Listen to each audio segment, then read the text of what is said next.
For a short period for me, Jonathan Taylor gave me a nice 1.8 points. But thank God I got Deontay Foreman to help me out at running back too. 10 carries for 9 yards. I also have Justin Tucker. And listen to me, I don't give a crap what you think about kickers. Kickers should be in fantasy, even though it's frustrating, meaningless, complete luck. I get it. And Justin Tucker, I love you. Hall of Famer, best kicker in the league. You are locked down, bro. I'll pick you every single season. Out of the 15 weeks, this is the week you had to miss the kick. I lost by 1 point. This is my big money league. I had Jonathan Taylor, Deontay Foreman, and Justin goddamn Tucker shaking it. If I was down by 1 and you said, hey, dude, you got Justin Tucker on 48-yard field goal. He just has to kick it. You're going to go into a pool. You're going to win a couple grand. No! Are you guys ready for Christmas? If you don't celebrate Christmas, are you still lighting up your candles for Hanukkah? Happy holidays, everybody. Don't burn your houses down with those candles or the Christmas lights. Whatever you celebrate, I'm hoping it's healthy and happy. Not like how I'm feeling right now. We're giving away a DJ Moore jersey. This YouTube Live on Tuesdays gives away more presents than the most spoiled a-hole kid ever. I'm not rich enough to give my kids anything. I got to whisper. I think they're home. Oh, my Lord. Giving away DJ Moore jersey. Fantasy Football Network's back. We're giving you the last-minute options. You got Najee Harris going against the Raiders. The guy absolutely woke up. Has to give you more points than Jonathan Taylor did to me last week. Are you in the playoffs? Are you not in the playoffs? Do you have questions for the future? Ask us. Our panel's amazing. My God. Hell, are you ready for it? I am. I gotta wrap gifts. Christmas is smacking us in the face. Winning championships can smack you in the face. You ready? Wow! Let's go!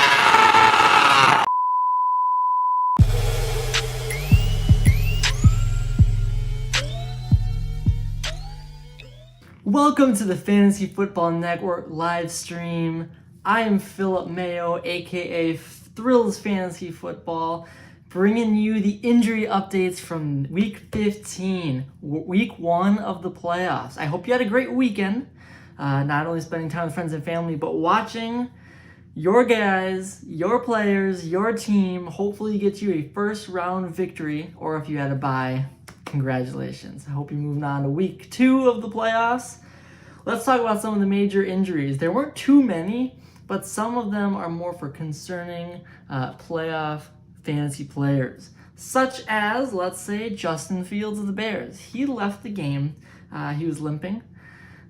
He returned pretty quickly, though, and that likely suggests that he was just cramping. I'm sure when he went back to the locker room, he received an IV. He was back on the field. He threw a touchdown to Cole Kmet. He should be just fine for Week 15. Ryan Tannehill, on the other hand, now he was carted to the locker room. He did return. He also returned, which was quite surprising in my opinion. But the video and everything that I know for this type of an injury, I'm going to say it's a high ankle sprain. He's probably going to play through it because they are fighting for a playoff spot, but there's a very high chance that he re-injures it and could potentially put the Titans at risk for a rough last couple of weeks.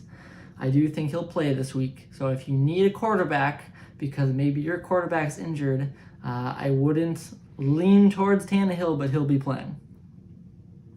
Dolphins' Jalen Waddle, he was kind of on and off the field the other night. He suffered a forearm injury. Again, he's on and off the field, so I don't see why he wouldn't play in Week 16. And I think he's going to be a good target since it seems like Tyreek Hill's kind of been not totally 100% either. But he'll be on the field. Colts Jonathan Taylor, he re-aggravated that ankle. Another re-aggravation. He's done for the year. They put him on IR. The team is doing terrible. They can't make the playoffs. There's no point in potentially hurting him even more down the stretch here for their franchise running back. AJ Dillon, he suffered a concussion last night. He was not. I don't believe he was able to come back into the game. I know he had a great game. Both him and Jones put up over 20 fantasy points. But after he did suffer that concussion, I don't believe he was able to come back into the game. However, last night after the game, he cleared the concussion protocol. To practice then today, on Tuesday, he did pass the protocol yet again. So as long as there's no change, sudden change or setback, he should be good to go for week 16 as a nice counterpart to Aaron Jones in that offense. The big one, I'm sure you've heard of Jalen Hurts and his shoulder, and there's been so many different reports on this. Some say he separated his shoulder. Others say it was an AC sprain. Some say he totally tore it. It was terrible trying to figure out what had happened, especially from not reliable sources, especially like the ones that were first putting this news out yesterday afternoon. What Jalen Hurts has is my best guess, based on the video that I've seen, other similar injuries to this one. The video suggests probably an AC sprain. Now, this happened in the third quarter when a Bears defender landed on him, and he obviously played the rest of the game and looked fine. So he can play through it. Now, they're obviously the best team in the NFL right now. They don't necessarily want to run him into the ground, potentially hurt him even more. So there's a chance that Gardner Minshew might play. Doug Peterson is saying that they're both going to get QB1 snaps and reps at practice this week. This is a tough one because so many people are relying on him as well as the Eagles' offense for fantasy. He's not going to be 100 if he does play. I would say it's going to take a minimum of 2 weeks for him to get back to 100%, meaning week 18. And hopefully you're not still playing fantasy playoffs in week 18. And they would probably rest him anyway because they're in the playoffs. The other thing is they're going up against a division rival, the Cowboys. They're not just going to lay down and let them get an easy victory. Do I think he's going to play? Yes. Do I think he's going to sit? Also yes. This is tough. Keep watching practice reports. Read up on other people's articles. There's so many good writers out there, so many talented people who are on top of the information right away. Make sure you keep an eye on this Jalen Hurts news. I think it's going to go up until probably the day before the game. They'll officially say the starter. But if I had to put money on it, I would say he does not play. So with that, I hope you are able to not necessarily scramble, but you're maybe able to find another quarterback who's able to kind of take the reins of your team. I hope you have a good rest of the week. Enjoy the rest of the live stream. And if you're still in the fantasy playoffs, I hope you have a great week 2 of it. And we'll see you in the championship round. Have a good rest of your night.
What up, what up, what up?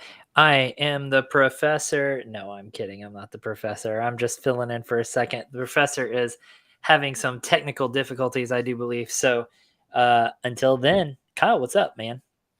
Not much, dude. Yeah, he says he's locked out. I don't know what's going on. I see a black screen, so I don't know what to tell him on that. But dude, I listen to that injury report right there was just depressing. Yeah, for real.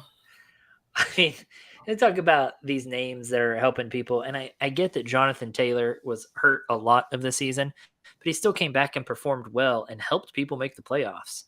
But He I would really helped people, I guess, this year for a few weeks, these last few weeks. But that it still hurts because now you're like, oh, great, I got him for the home stretch. And no. Speaking of Hurts, Jalen Hurts. I mean, I would say what percentage of people in the or in the playoffs still do you think has Jalen Hurts on their team? 50 plus? Probably, yeah. I mean, there's a lot. We were talking with Tony last night. Like, probably every playoff team has either Hurts or Josh Allen on it. Oh, Yeah. there he is. He got his camera figured out. Well, there we go. Alrighty. Well, I guess you don't need me much anymore. So I'm just gonna bring on the man, the myth, the legend, the professor.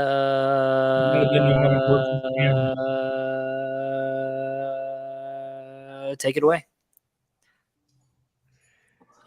Not only am I old, but apparently my setup is quite old too, because I gotta kick the monitor, I gotta kick the CPU, I gotta kick the camera, and then finally they work. Gotta blow in the Hammer and parts. duct tape. Yeah, stick it in again. All right, guys, y'all have a telling you. blast on this. Give them some good advice, and I'll see you soon. Yes, sir. Thanks, Mr. Corey. Albert. Thanks for being in here, buddy. What's up, Albert? Yes, he has Hurts Technical on two of his difficulties. playoff teams. Yeah, man, we were talking about that last night. Like, Hurts or Allen are probably on like 98% of playoff teams. Yeah, it just worked out that way this year. You know, they have really done so well this year that having them has provided a clear weekly advantage. It's quarterback is becoming like tight end. Yeah. It's like it's super top heavy, and then you have the rest. Well, I'm in one league where the second overall pick went to Josh Allen, and we gave that guy such a hard time for going with the second pick to Josh Allen, and I'm playing him. It's me and him in the championship. He's got Allen, and I've got Hurts. So Crazy. And Hurts is injured, so he might take me down. Yeah, it's gotten wild out there at QB. It's like Allen and Hurts give you such an advantage. Next year, we may see Fields being drafted the same way. So his first two picks, get this, Josh Allen, Travis Kelce. Oh, shit. It's no wonder he's killing it. he's got an automatic 60 every week. Yeah, he's got the number one seed. So, yeah, he's got 50 to 60 every week guaranteed with two players. It's a clear weekly advantage for him. But that's crazy, man. That's the crazy world of fantasy this year. So who was your first pick in that league? Your 2 seed? Yeah, I'm 2 seed. I think I went Eckler first overall. And then if you got Hurts, you probably got him in round 4? So what happened? Want to hear something funny? Is the guy who drafted Allen also drafted Hurts. What? And it's forced rosters. Didn't realize that they had the same bye week. I drafted Dak Prescott, and so after the draft, I swapped him Dak for Jalen Hurts. Bro. Because he's like, he's going to be my bye week guy. I'm not even going to play the guy, and that's just the way it worked out. Wow, that really worked in your favor. 100%. Yeah, I mean, it was a clean swap. But my second pick was DeAndre Swift, so I went Eckler Swift. And Swift stung me, so that Hurts trade made up for it. That didn't quite work out. Seriously. Right says he's your third seed? What's that? Oh, Wright says he's third. I was asking if he was third seed. Who's your Albert, Wright? Both of y'all post your playoff teams, man. Let's see them. So I guess tonight we're going to talk a little bit of Dynasty, talk about some of these guys and what we should be thinking about doing with them as we near the end of the season, near the off season, where in Dynasty you immediately start prepping for next year. Yeah, 100%. So I guess, yeah. So let's start. Let's just start at quarterbacks, and we'll start with one of the guys you just mentioned, Josh Allen. What are you doing with this guy in Dynasty? Are you trying to get him, or is he too much? Yeah, so just kind of using our conversation here as we introed as a springboard.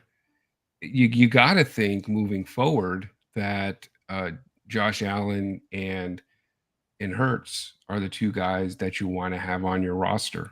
And so not that you're going to pay any price you have to, but there's such a distinct advantage with both of these two on a weekly basis that you can almost make a case that they're, two of the top, what do you want to say, top 5 assets in Dynasty right now. Yeah, I would think so because they're both hella young too. Unfortunately, Allen wasn't enough. I have him in our Dynasty, and it wasn't enough to overcome the other. Yeah, but bullshit. full disclosure in our Dynasty, it's an IDP league. Yeah. So when you're having to play 13, 14 players every week, that value kind of takes a little bit of a ding, maybe. Yeah. But when you're starting a quarterback, 2 running backs, 2 receivers, a tight end, a flex, that's a different ballgame. So IDP league, again, because there's so many more players, it's easier to make up for that disparity in points. But if you're in a straight up dynasty league with non-IDP, you got to think that those are 2 of the guys I would think in the top 5. Running backs typically have a shorter shelf life. They seem to be easier to replace. So wide receivers in dynasty typically give you that long play where you're going to have a guy for 6, 7, 8 years, especially the young receivers like Chase and Jefferson and Right. Guys at the top of the heap. After that, it's quarterback. Yeah, agreed. And if you can get one of those few super elite tight ends, and Andrews or Kelsey's on the back end of his career now, but imagine the guys who drafted Kelsey in their rookie drafts. Could you imagine? Oh, yeah. But it's a great question. Not that we want to just jump to right to tight end, but how do you value a guy like Kelsey? Where is he worth a Justin Jefferson? Is he worth an AJ Brown? Is he worth a DK Metcalf? I mean, what tier do you put him in dynasty? And if you do own him, when do you sell? Because if you want to move off of him, you want to try and do it while he still has good value. Right. And now he's fixing to be 33, I think. Is that right? I think he'll be 33 next year when season starts. I think he might be. I thought he was 34. So you might be 34. right. Maybe 34. Either way, he's getting up there. He's 33, so he'll be 34 next October. So mid-season next year, he'll be 34. So he's running up there for a tight end. Yeah, he's closer to the end of his career than the beginning. So yeah, it's hard to evaluate, like you said, if you have him. At what point do you consider starting to kind of cash in? Because if you wait too long and he starts to fall off, then you're not going to get the value for him that you would if you traded him. Like, for me, if I'm in a dynasty and I own him, I'm holding him at least one more year. You think so?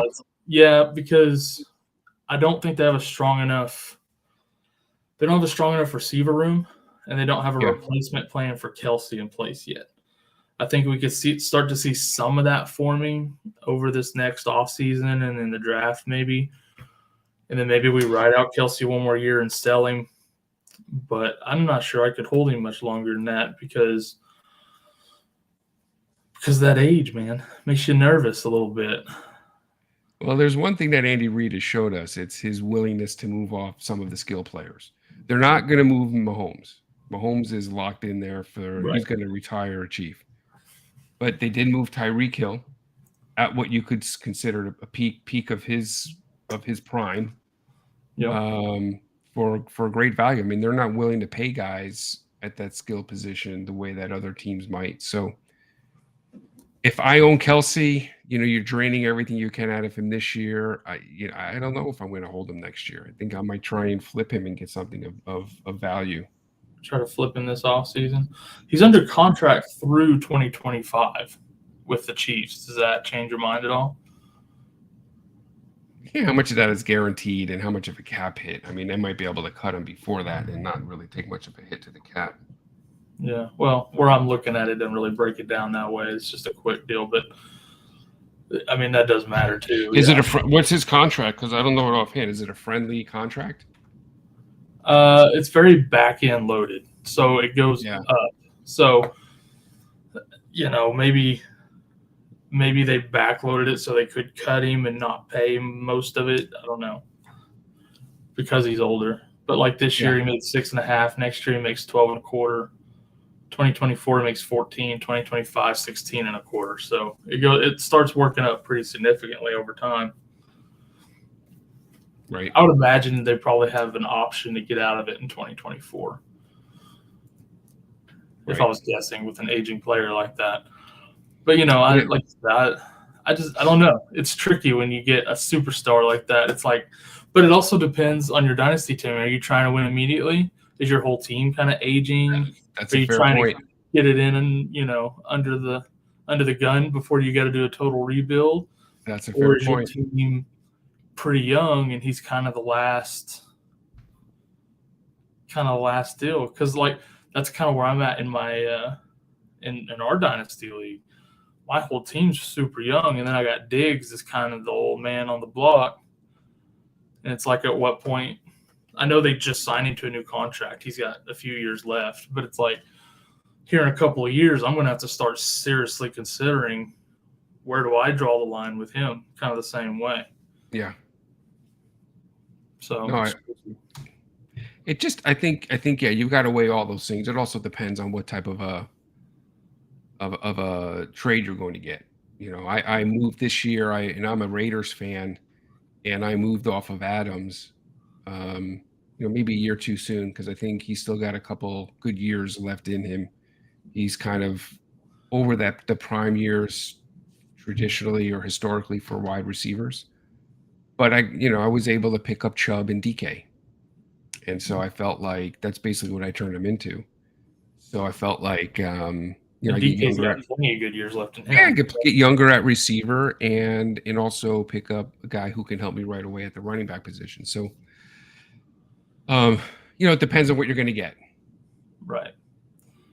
Okay. Yeah, Right. if we go back to the quarterback position, you want to answer these questions? You want to jump in and get some? I was just going to cover real quick. Wright posted his team here: Mahomes, Jones, Dobbins, D-Hop, Hill, Everett, Garrett Wilson. That was looking pretty good, my dude. Just not crazy about Garrett Wilson with the loss of White. I mean, that hurts Garrett's value, I think. So here's something. Here's his bench. He has Swift, McKinnon, Walker, Cooper, McLaurin, and Christian Watson also. Like, you're in good shape, bro. I'll be honest with you, I don't really think you can bench McKinnon right now. No, you got to get McKinnon in there. I don't think you can bench McKinnon. Kenneth Walker is getting healthy, but I think McKinnon, because if it's PPR, right, and I'm assuming it's PPR, you almost have to play McKinnon. And I'd be real tempted also to play McLaurin over Garrett Wilson just because of the quarterback. Yeah. Let's see. Who does Walker play this week? Seattle, they played. They're at Kansas City. Yeah, I don't hate that matchup. But yeah, you gotta get McKinnon in there, bro. If Goddard plays this week, you comfortable starting him? I'm not. I'm not. Not just because of the injury, but because of the matchup. Well, number one, the injury, not knowing exactly if he's going to be on a snap count. the matchup, and also Jalen Hurts. Mm-hmm. You know, who knows what to expect from Goddard without Hurts? He could become a bigger focal point, or he could be, a real strong afterthought. So I'd be very, very nervous about trusting Goddard with all of that uncertainty right now on that offense. Agreed. All right, William. Minshew, Daniel Jones, Matt Ryan, Deshaun Watson needs to replace Hurts this week if he doesn't play. Oh, man, I don't know. I'm going Jones against Minnesota.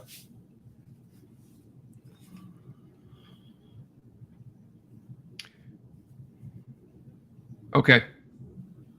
I think, William, you're not even thinking about Matt Ryan or Watson. Right.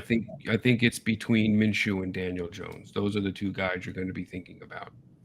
Minshew's been very, very effective when in the starting lineup. He's very efficient. He's better. He's better than half of the league in accuracy. He also, he's a mobile guy, and he has weapons on that offense. So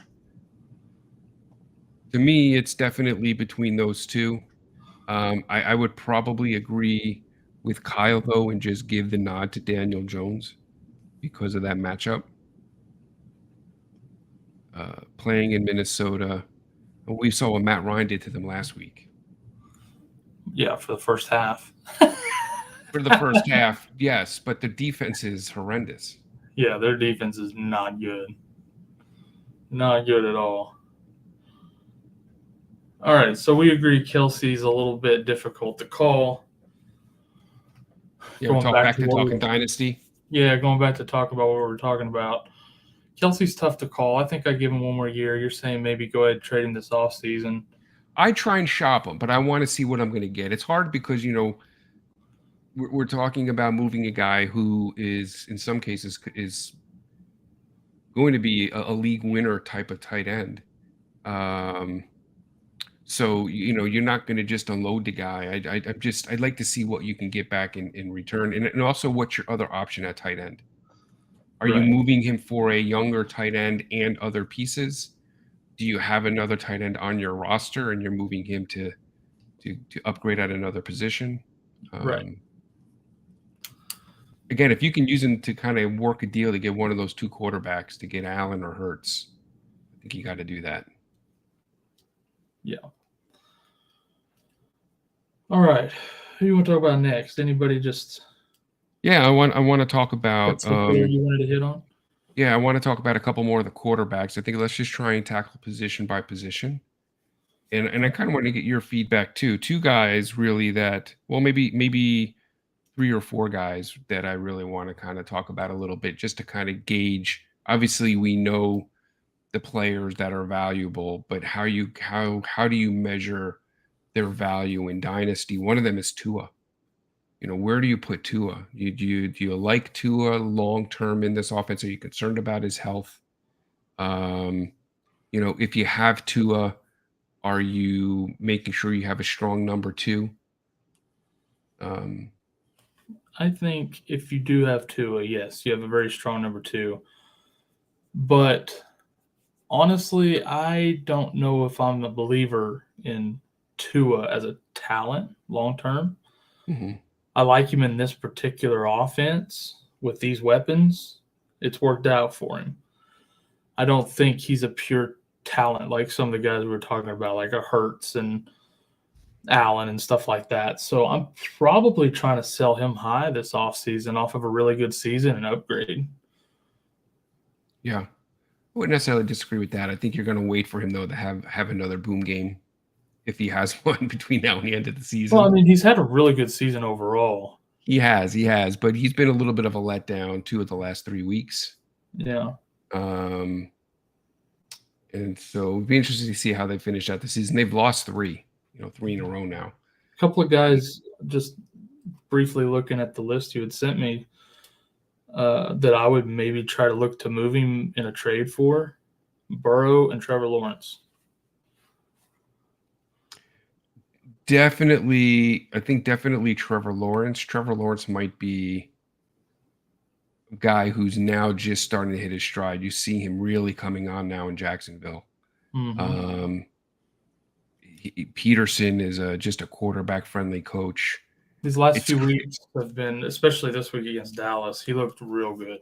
Like he real looked good. he looked exceptional, and you got to think that they're going to try and surround him with some better talent. He's doing this with Christian Kirk, Zay Jones, Evan Ingram. I mean, you're talking about tight ends. He's a guy that I'm definitely more bullish on than I was 4 or 5 weeks ago. Coming into the season, I liked Ingram a lot as a sleeper. But Right. now with this offense, you see them starting to click. He's a guy that I like. But I agree. I think T-Law is a guy that if you can get. My concern with Burrow though is he's been a little bit up and down. Mhm. When he's hot, he's hot. But not quite sure that I have him in that top 3 or 4 range with Josh Allen. I think it's Allen, Hurts, and then you look at Mahomes. There's a question here from Albert, or I'm sorry, yeah, Albert, as far as Tua and Fields. And so Fields is another guy, like, you gotta love his upside in this offense. I like Fields an awful lot. I think Albert, as far as dynasty is concerned, I'm probably, and I love Tua, but I'm probably giving the nod to Fields. And the reason why I want to at least kind of, I don't want to just say I like this guy more because I like this guy more. Let me at least kind of explain why I like him more. It's because of the elite running ability. This guy every week gives you such a high floor for a quarterback because of the rushing yardage. And we saw Lamar Jackson, maybe kind of as the elite rusher, Fields is like right here. I mean, he's like right there up against Lamar Jackson. Lamar Jackson, I think maybe has a little bit more athleticism, he's a little bit quicker. But Fields is absolutely an elite runner with the football. So it's hard to find guys like that. Yeah, it is. And they provide so much value with that running. And here's one other thing too, Albert. Here's my concern with Tua. And I have Tua. Matter of fact, I traded Kyle for him in our dynasty league. Here is my just being honest about Tua. Here's my concern about Tua. It's the division he plays in, and this is a guy who I think is going to do really, really well in September, October, and probably most of November. But then when it comes to December playoff time in your fantasy league, and he's going to Buffalo, and he's going to New England, and he's going to the Meadowlands and playing the Jets, those are going to be cold, windy, snowy, tough defenses. That's where my concern is with Tua, really, if I'm being honest. It's in that it's in the month of December. Yeah, that I hadn't really thought about that, but that's a very good point. He's a smaller quarterback. I mean, that's why the Bills got Josh Allen. Not part of the reason. Strong arm, big guy, tall, large, athletic. You need a guy like that if you're going to play in Buffalo. Yeah. Albert likes Lawrence gets Ridley because he next gets season. Ridley next year. We think. Yeah, as of We now. should. Cadillac won by 5 and now in the finals. Congratulations. All right, Cadillac. Right. Start of the season with CEH. End of the season with his RB3 doing better than 1 and 2. I think that happened to a lot of people this year, my guy. Seriously. A lot of waiver guys starting on championship teams this week at running back. Yeah. Yep. Any other QBs? What about, okay, here's a guy that We'll talk about Kyler Murray. I was going to say Kyler Murray, yeah. I'm curious what you think about him. He's a great buy low. Injury now. Look, he is a great buy low quarterback. I agree. They just signed him to a monster deal. He isn't going anywhere. He is locked into Arizona. You gotta think that ACLs are not like they used to be. The guys come back from these ACLs. I don't know if I have high expectations for him in 2023. But he's had a bad season statistically. He's not been a quality starter in fantasy this year. And now the injury. So a guy who maybe was in the top 3 dynasty going into the season, you can probably get him in and not have to pay anywhere near top 3 value. Yeah, I like Murray a lot too. I mean, the dude's quick. He's got a good arm. He struggled some this year. Some of that was probably because his skilled players and receivers were in and out of the lineup all year. But you got to think he turns it around. He's such a good talent. They've got some good weapons there in Arizona. I agree. I think he's a good buy low. I also agree 2023 ain't going to be his year probably. He probably won't be back till halfway through the season next year. But Well, they say be ready for training camp, be ready for the beginning, but we see that these guys typically take a full year to come back from an ACL. You don't want to pull a Dobbins and come back too early and then have to sit. No, 100%. You just never know. So there's uncertainty with him. Everybody heals differently, He reminds me, he's like a poor man's Justin Fields. He's like a he's middle not class. quite the elite runner, but he has some running ability. He's more like a middle class man's Justin Fields. That's fair enough. Fair point. Fair enough. Poor man. Fields is just such a ridiculous runner. I would feel very comfortable, just to kind of go back to Albert's question. I would feel very comfortable ranking Fields in Dynasty at quarterback in my top 4. I would say he's probably 3 or 4.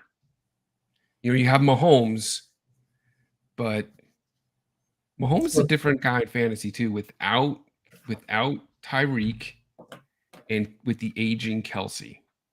So tier 1 is like Allen Hurts. Yeah, I think. Well, they're like, I think they're tier 2 is there's like elite Mahomes tier. and Fields, and then tier 3 is like a group of guys kind of deal. That's probably where I'm at. Yeah, I think so. I think that's fair. And then you got after Fields and Mahomes, then you've got the Burrows and I think T-Law is right at the top of that next tier though in Dynasty. But T-Law, Burrow, I think it's the tier after that where you probably get Tua. Yeah.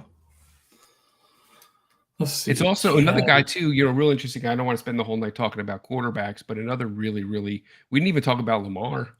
Lamar's got to be in that tier. He's probably in that tier with Burrow and Trevor Lawrence. He's had a disappointing year fantasy wise. I think getting him one good healthy weapon to throw to besides Mark Andrews, it could be a game changer for him. He's just not. I just don't think he's that guy. I don't think I know he worked real hard in the offseason this year on his mechanics and accuracy, but he's got some accuracy issues. His default is running the football, and we see teams scheming against him differently, kind of taking that away a little bit. But another guy too that we have not talked about, who we should be talking about, and that's Deshaun Watson. Where are we putting him in Dynasty? He's still young. Yeah, let's talk real quick about Watson. I'll hit Caddy's weapon. Let's get some meat and potatoes here, skill guys. That's what people are wanting. Let's do it. Deshaun Watson, though, I think he's probably in that group with Lawrence in them somewhere. Once he kind of gets the rust knocked off. Yeah. So I think that's the buy low you're seeing right now. Yeah, I think there's still a window to buy low on Lawrence or on Watson. All right, Cadillac, full PPR. Who do you like? Garrett, Pacheco, Moore, or Waller? I gotta look up a few matchups here. I know Garrett plays against Jacksonville, Pacheco against Seattle. Pacheco makes me nervous now with McKinnon all of a sudden, a thing, though. Yeah. Carolina plays Detroit. I like that a lot. And then Waller against Pittsburgh. I'm probably leaning DJ Moore out of these, if I'm being honest. Against Detroit. So if you watch that game, that he had lost that fumble, and that really kind of killed him. But I mean, they've all got some boom or bust to them. Yeah, they really do. So I think it's who gives you the highest ceiling and the highest floor in that. I think Wilson gives the highest ceiling. Yeah, I mean, I'm probably We've seen DJ Moore's floor is 0. So yeah. but Yeah, I mean, if you're forcing me to pick one of those guys, I'm eliminating Pacheco. Pacheco just had the matchup of his life against Houston and didn't do what we expected. And I think McKinnon is coming on in that offense. Reed trusts him. He's also getting the receptions, getting those targets. I think DJ Moore is a little bit too boom or bust for me. I probably would lean Garrett Wilson even with Zach behind center. yeah, Zach at QB makes me nervous, but the matchup against Jacksonville is tremendous. So I can get on board. I think DJ Moore has a little more boom potential against Detroit, but I do think Garrett is the much safer option in that matchup.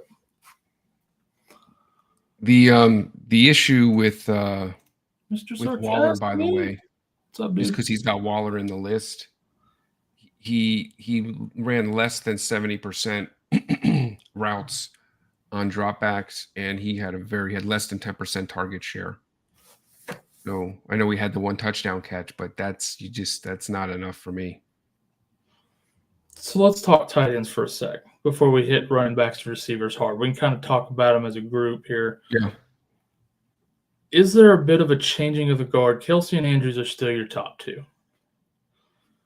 But it's been, Pitts, Waller, Kittle at the top.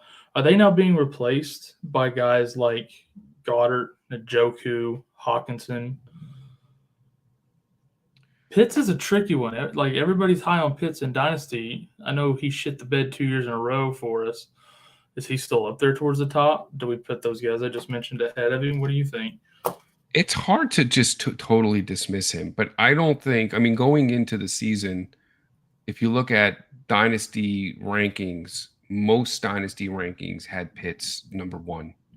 And partly through last season, Pitts was all the way up as high as 2nd or 3rd on that list. So it's hard to just totally dismiss him, but I wouldn't want him in my top 5. I think the upside is there, the volume is there. I'd like to see what happens at the quarterback position. I'd also like to see what happens with Arthur Smith if they bring in a different coach who maybe knows what he's makes doing. him a bigger focal point of that offense. But until anything like that happens, I'd rather have some of these other tight ends. I'd rather have, even Hawkinson. I'd rather have Njoku. I think Njoku, we talked about this, Njoku coming into the season, Cleveland very, very much utilizes the tight end in that offensive scheme. And last year he was splitting with, who was it, Hooper they had there? Mm-hmm. Between the two of them, they were an elite tight end 1. Now that it's just Njoku, he's been banged up somewhat this year. But with Deshaun Watson, I like Njoku an awful lot. You got to think Evan Ingram. He's still a young guy now in Jacksonville, catching on with Peterson and Trevor Lawrence. So there are guys I think who have just as much upside who don't have that floor that Pitts brings, which is concerning. Are you moving Kittle and Waller down with Pitts? I think you have to. Yeah. Waller is concerning, and I have Waller. Funny, I have Waller and Njoku, but Waller is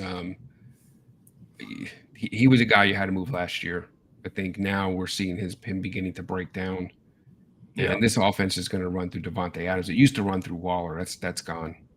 Changing of the guard. Waller and Jacobs. What's that? Adams and Jacobs. What's that? Changing of the guard at tight end in Dynasty.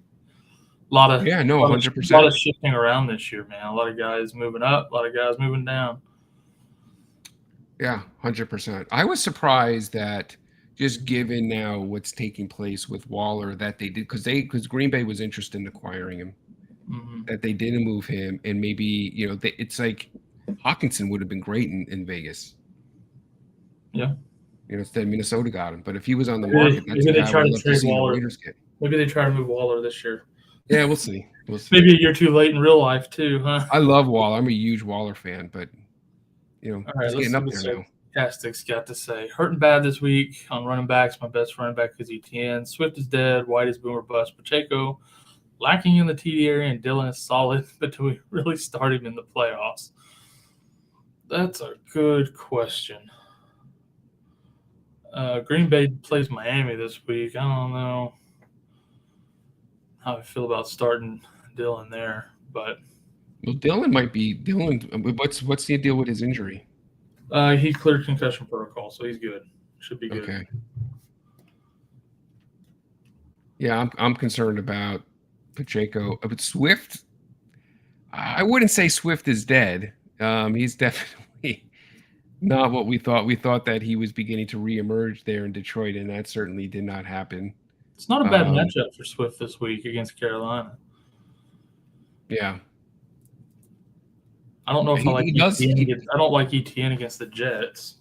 He does have a high ceiling. That's the thing with Swift. And then, White is 100% 50-50 split, but they're playing Arizona.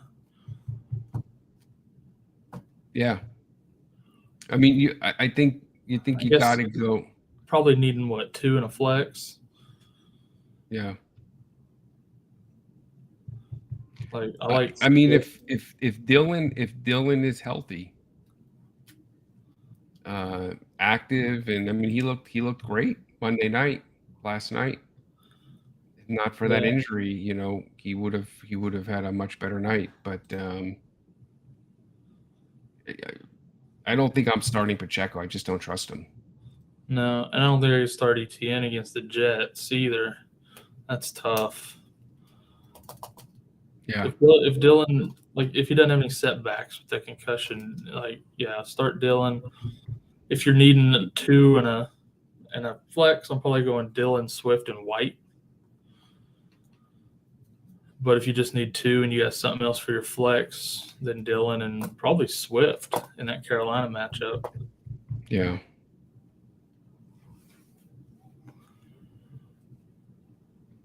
It's hard to move off of Etienne. It is, but good Lord. Cousins or Minshew? Bro, you got to go Cousins.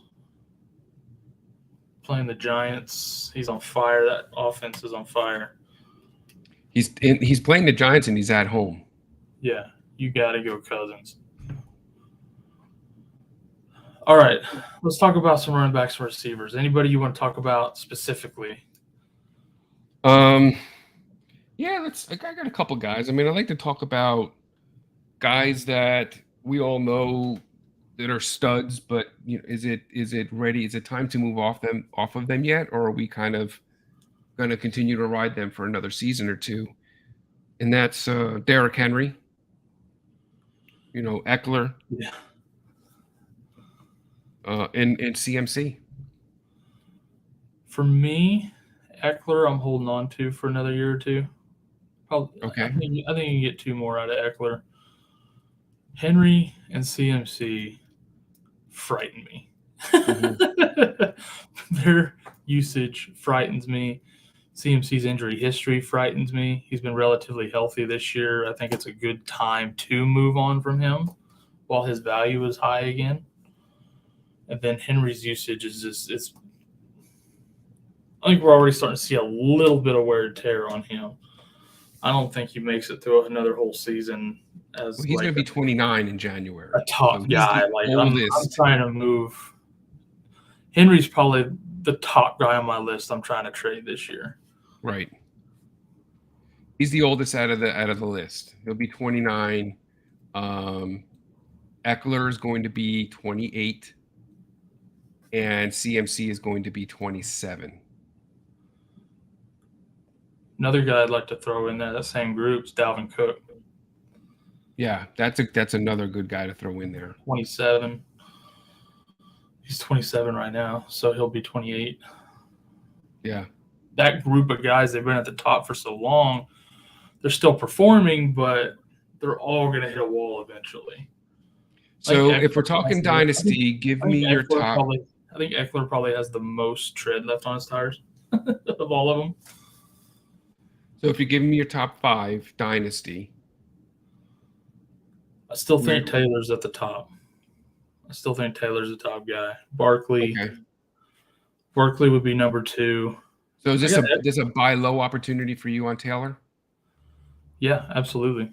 Okay. If your guy is in your league with Taylor is panicked on him, get him.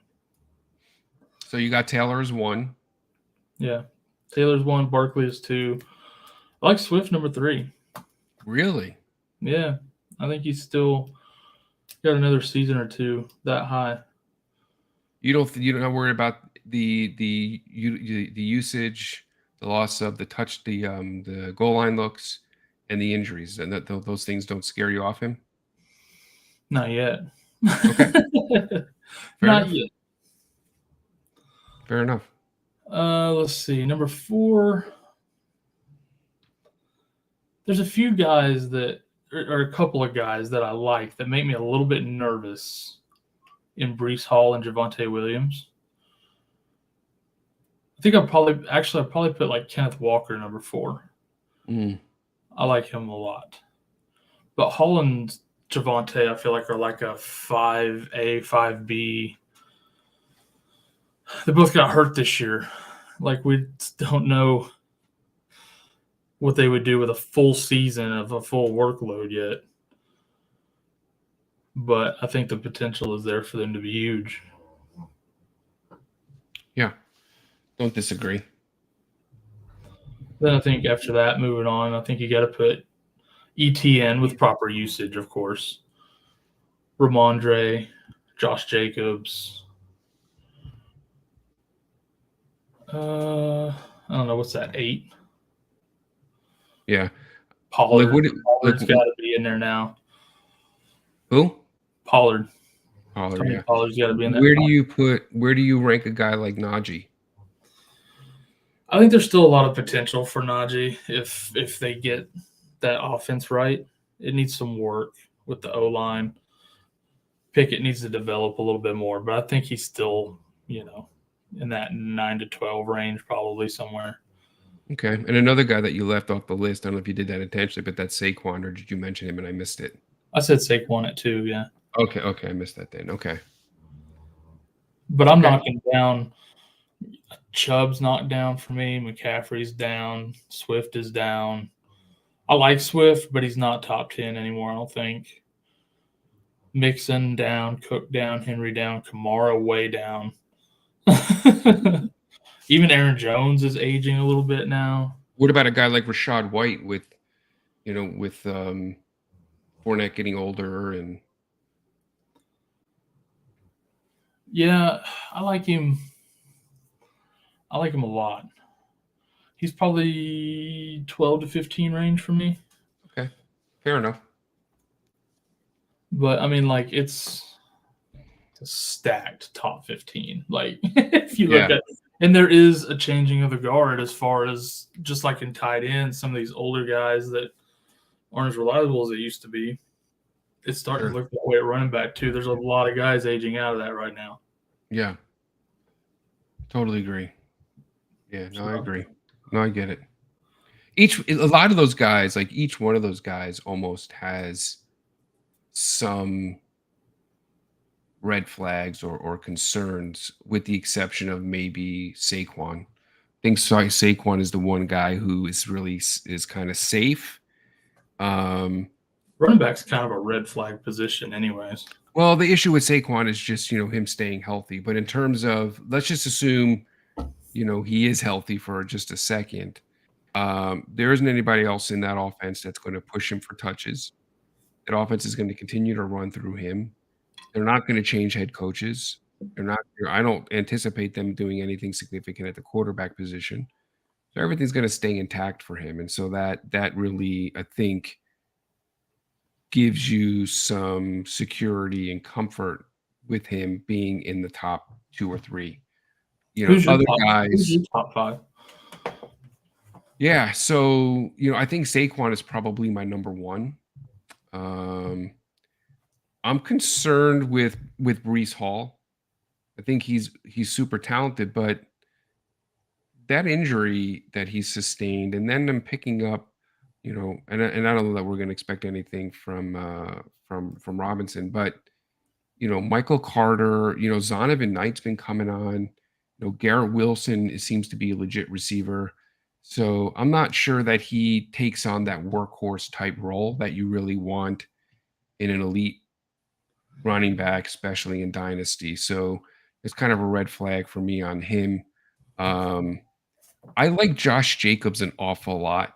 This seems to be the first season where they really utilized him as a bell cow running back. My concern with Josh Jacobs is no idea where he winds up. Right. Unlikely he goes back to Vegas. So, Well, because now if they'd have exercised his 5th-year option last year, they could have had him cheap next year. it was dumb not to do that. Now they're they gonna have to pay him outsmarted such themselves. they're going to have to pay him such a fortune to keep him there now. He's not going to stay there. He's going to go someplace. So, it depends where he winds up. I like Tony Pollard an awful lot in Dallas, especially if Zeke goes. So there are some I think there are some situations right now that are a little bit cloudy that I like to have some clarity.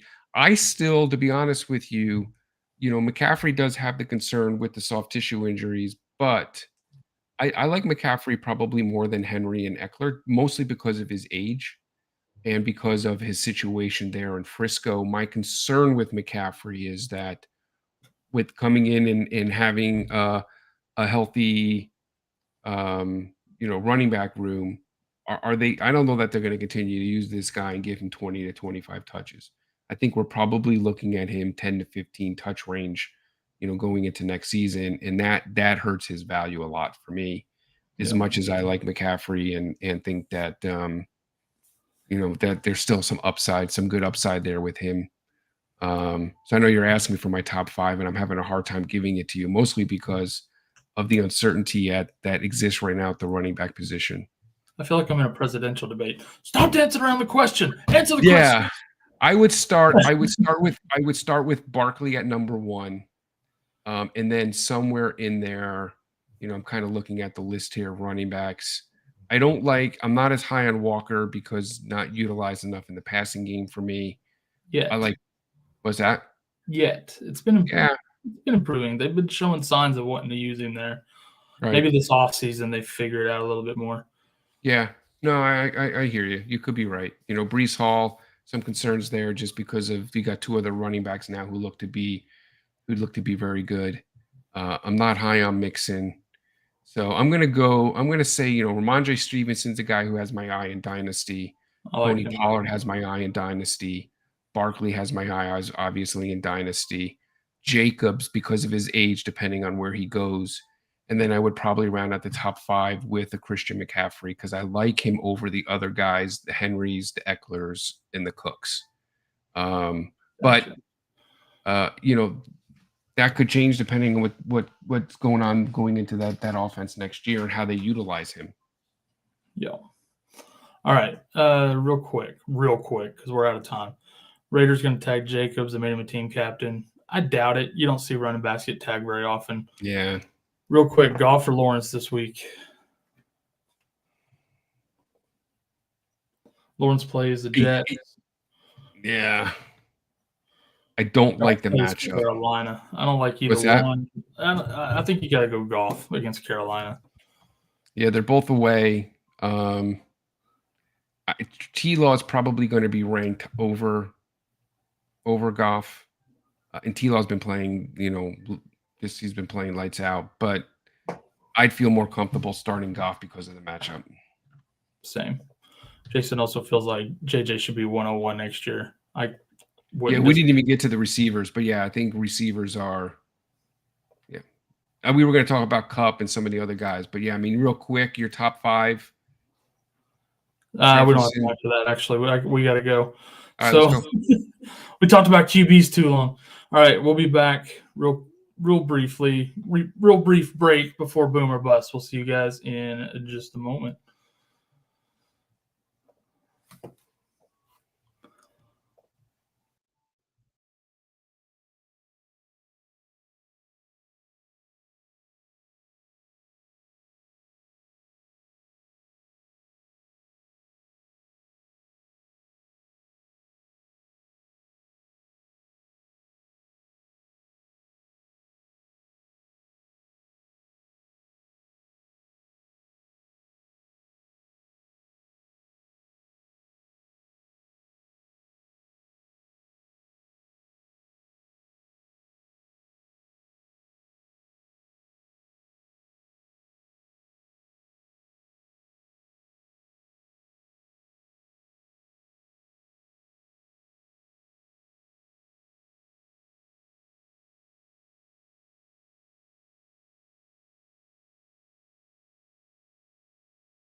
DJ Moore, DJ Moore, DJ Moore.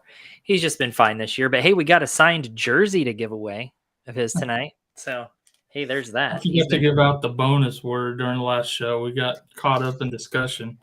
Yeah. What Kyle is talking about is if you go to the link down in the description of this YouTube video, you will be taken to a page to enter in to our giveaway tonight. And there's a bunch of different ways to earn extra entries. And one of those ways You say is, extra injuries? yeah, it sounded that way, but I meant entries. Entries. Fuck, there's been so many injuries. It's just on my mind right now. But just so you know, the bonus word of the night is Panther. So you can enter that in, type in Panther, and get you like 20 extra entries into the drawing tonight for that DJ Moore jersey. There you go. It's even got a picture. Whoa, where is it? There we go. It's even got a picture of him signing it. Like, comes with a picture of him actually signing it. So That's cool. there you go. It's authentic. It's got a little certificate or something in there. Whatever. So AJB coming in like Morty again. Oh, geez. Jay Gore over here, Jonathan, had said, "Who is DJ Moore?" Yeah, he's been a little absent this year, but he scored last game. So there you go. He scored more touchdowns in the NFL than I have. So we planned this giveaway around his one good week. Yeah, I think I bought this before the season started. So yeah. It is what it is. So there's that. Anywho, did y'all learn anything during the last hour?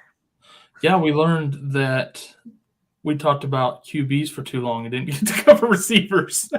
That's okay.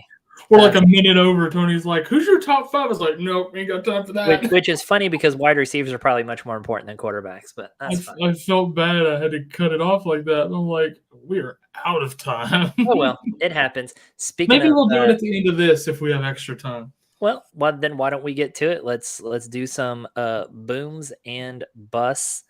Tell me about it. What you got here? Let's go with Tony first on your QBs. Man, my QB start of the week is Geno Smith, and I think at this point it's I'm really looking at matchups, looking at how guys have been producing over the past 2, 3, 4, 5 weeks, who's healthy, and the matchup. And so for me, Geno Smith on the season has been QB number 7. Which, we're through now 15 weeks of the season. Right. And Geno Smith is QB number 7. Right behind Tua and just before Cousins. So it's kind of crazy to see him on this list week 15, 16 in the fantasy playoffs. Trusting in the pan at the beginning of the year. Trusting Geno Smith. But this is a fantastic spot for him at Kansas City in what could turn into a shootout. I like him an awful lot. It's just not a fluke anymore, I guess. And I'm so annoyed by it. I was ready to see the Seahawks go down in flames this year with Geno Smith at quarterback. And here they are. Proving me wrong. Proving everyone wrong, honestly. So, is what it is. All right, Kyle, what do you got? I know you're going to start with your boom, right? Yep, gonna do my boom first. And if Ricardo is still hanging out in the chat, he's gonna love this because we just answered a question about this guy. My boom QB of the week is Kirk Cousins. You're absolutely starting this guy against the Giants, at home against the Giants, and he's been on fire. You saw what he just did to the Colts. He could do the exact same thing to the Giants. Loving him this week. You like that? He might. Exactly. He might. I know somebody in chat likes that. Ricardo. I like that. Yeah. All right, Tony, give me your bust. Don't you say it. Yeah, I hate to put this guy on here. We just talked about him last segment. And he's kind of defies what I was just saying. You look at health. You're looking at how he's been producing. You're looking at the matchup. And that's where this really kind of things this quarterback this week, and that's Trevor Lawrence. Nobody has really been hotter in fantasy at the quarterback position than Trevor Lawrence, who is really, really beginning to come on. The past 3 weeks, he is the QB2. Past 4 weeks, QB3. So he's been a top 2 or 3 quarterback over the past several weeks. Um, a lot to like about Trevor Lawrence, but it is just going to be a brutal matchup for him. And so based on the matchup, uh, I don't feel comfortable with him in my starting lineup. Jets are playing for the playoffs still. So T-Law, and it's at Meadowlands. Yeah, I don't like that. Being there is what hurts that a lot for me too. But whew, that secondary has been solid. That defense has been pretty solid this year. I agree with you. Yeah. Now, Kyle, what the hell? I know it's the second time in 3 weeks that my bust has been Dak Prescott. Last time was the same reasons as this time. Well, not exactly. Last time was against Houston, and I was like, they're just going to run because you could run easy, and then saw that turned out. This week, it's because Philly is a horrible matchup for QBs. And I think we're going to have to rely on that run a lot to stay in this game. Run the ball, defense. Well, the last time you put him on your bust list, it was kind of true. He didn't have a great game. So yeah, he did okay. Yeah, he was fine. But man, I'm not happy about that one as another Cowboys fan. So it is what it is. It hurts my heart, but Just swallow that pride. We got to be objective here, I mean, that's fine. He can be on the bus list, and we can still win the Super Bowl. So this is our year. Not if we play like we played the last 2 fucking weeks. I know. I'm just throwing that out there because everyone's like, Cowboys fans always think this is our year, so I had to say it. I've never once said that about the Cowboys. Just throwing that out there because I've never believed it. All right, Kyle, give us a running back here, either your boom or your bust. Which one you going with? Let's go with bust first this time. I went all booms first last week. Let's go with a bust here. Cam Akers. He's starting to bounce back just a little bit here the last few weeks, getting bigger workloads. This week they played Denver. I don't like the matchup at all. Don't play Cam Akers. Yeah, you just can't trust Cam. I mean, he doesn't look great, but he looked a little better this week. He had a little fine. bit more burst and stuff, but like the matchups have been there the last few weeks, and he's been flex worthy, I would say. Yeah, but this week he's not on any starting rosters. Not for the fantasy semifinals. He is not on my roster. Some finals, some semifinals, some I guess it's their first week, whatever. I'm not playing him in my playoffs at all. So, Tony, what you got for me? Yeah, I mean, I'm trying to think of a guy that I'd be comfortable starting over Jerick McKinnon, but I don't know that I can think of one right now. He's got back-to-back finishes now as the RB1. Oh, it's so stupid. What's that? It's so stupid. It's crazy. It just cost me. I played against him in 2 playoffs this week and lost because of his ass out of nowhere. Well, just to show you comparison, I talked about Darren Waller last. So there was a question about starting Darren Waller in a flex role, and I said Darren Waller last week had a 67%. 67% route participation, meaning 60% of the time that Carr dropped back to throw the ball, Waller was running a route. So it's not very high. It's not bad for a tight end, but it's definitely not where you want it. I say all that because McKinnon has 68% as a running back. And so really just elite route participation in this offense gives him such a sky-high ceiling with Mahomes and the way that that Andy Reid is looking to use the running back. So 16 targets through the past 2 weeks. It's just ridiculous. I don't know how you don't have him in your lineup and who you're playing over him at this point of the season. He's kind of really turned into a league winner right now. Yeah, he's that annoying player that's turned into a league winner, and he can. And it's sad. 2 things you're guaranteed to be hit with from out of nowhere: an RKO and Jerick McKinnon. and on top of all of that, Seattle is a top 3 or 4 matchup for running backs. It's gross. I don't like it. I hope I'm not playing against him this week. I haven't really checked. He beat me out in the league last week, so hopefully I'm not playing against him this week. I don't know. I'm upset about it because I don't have any stock in Jerick McKinnon. He could be winning me games right now. So Yeah, I don't have him in a single Jarek league. McKinnon right now is this year's Amon-Ra St. Brown.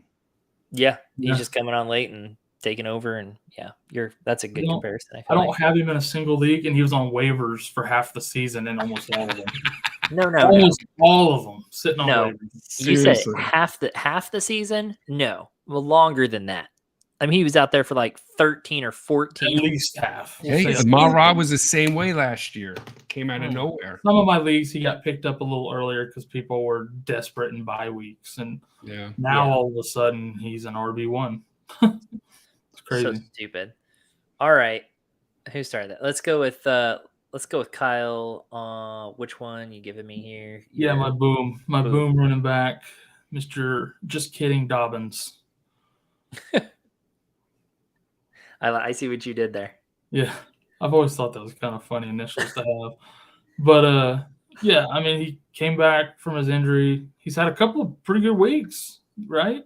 Yeah, I mean, he's QB position there has been in flux. They've been leaning on him.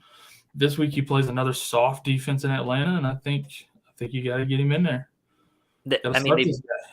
they brought him in and started using him a lot right off the bat. I thought they would ease him in there, and they were like, "Fuck it, go." It's like, Yep, okay. just do it. So, yeah, good for him. He's looking decent. Like you said, they're leaning on that running game a little bit more right now. So, all right, Tony, what in the world? Yeah, so my bust of the week is going to be James Conner. Not kind of a question about James Conner the player, but it's more about James Conner the matchup against Tampa Bay, and also kind of the overall context of the game when they're getting Tampa Bay. Tampa Bay is reeling right now, really trying to secure their place in the playoffs. Offense has been kind of struggling. They've been really, really having to lean on that defense. Injury to Kyler Murray, I think, really also dings Conner because teams can now load that box and kind of gear up to shut Conner down.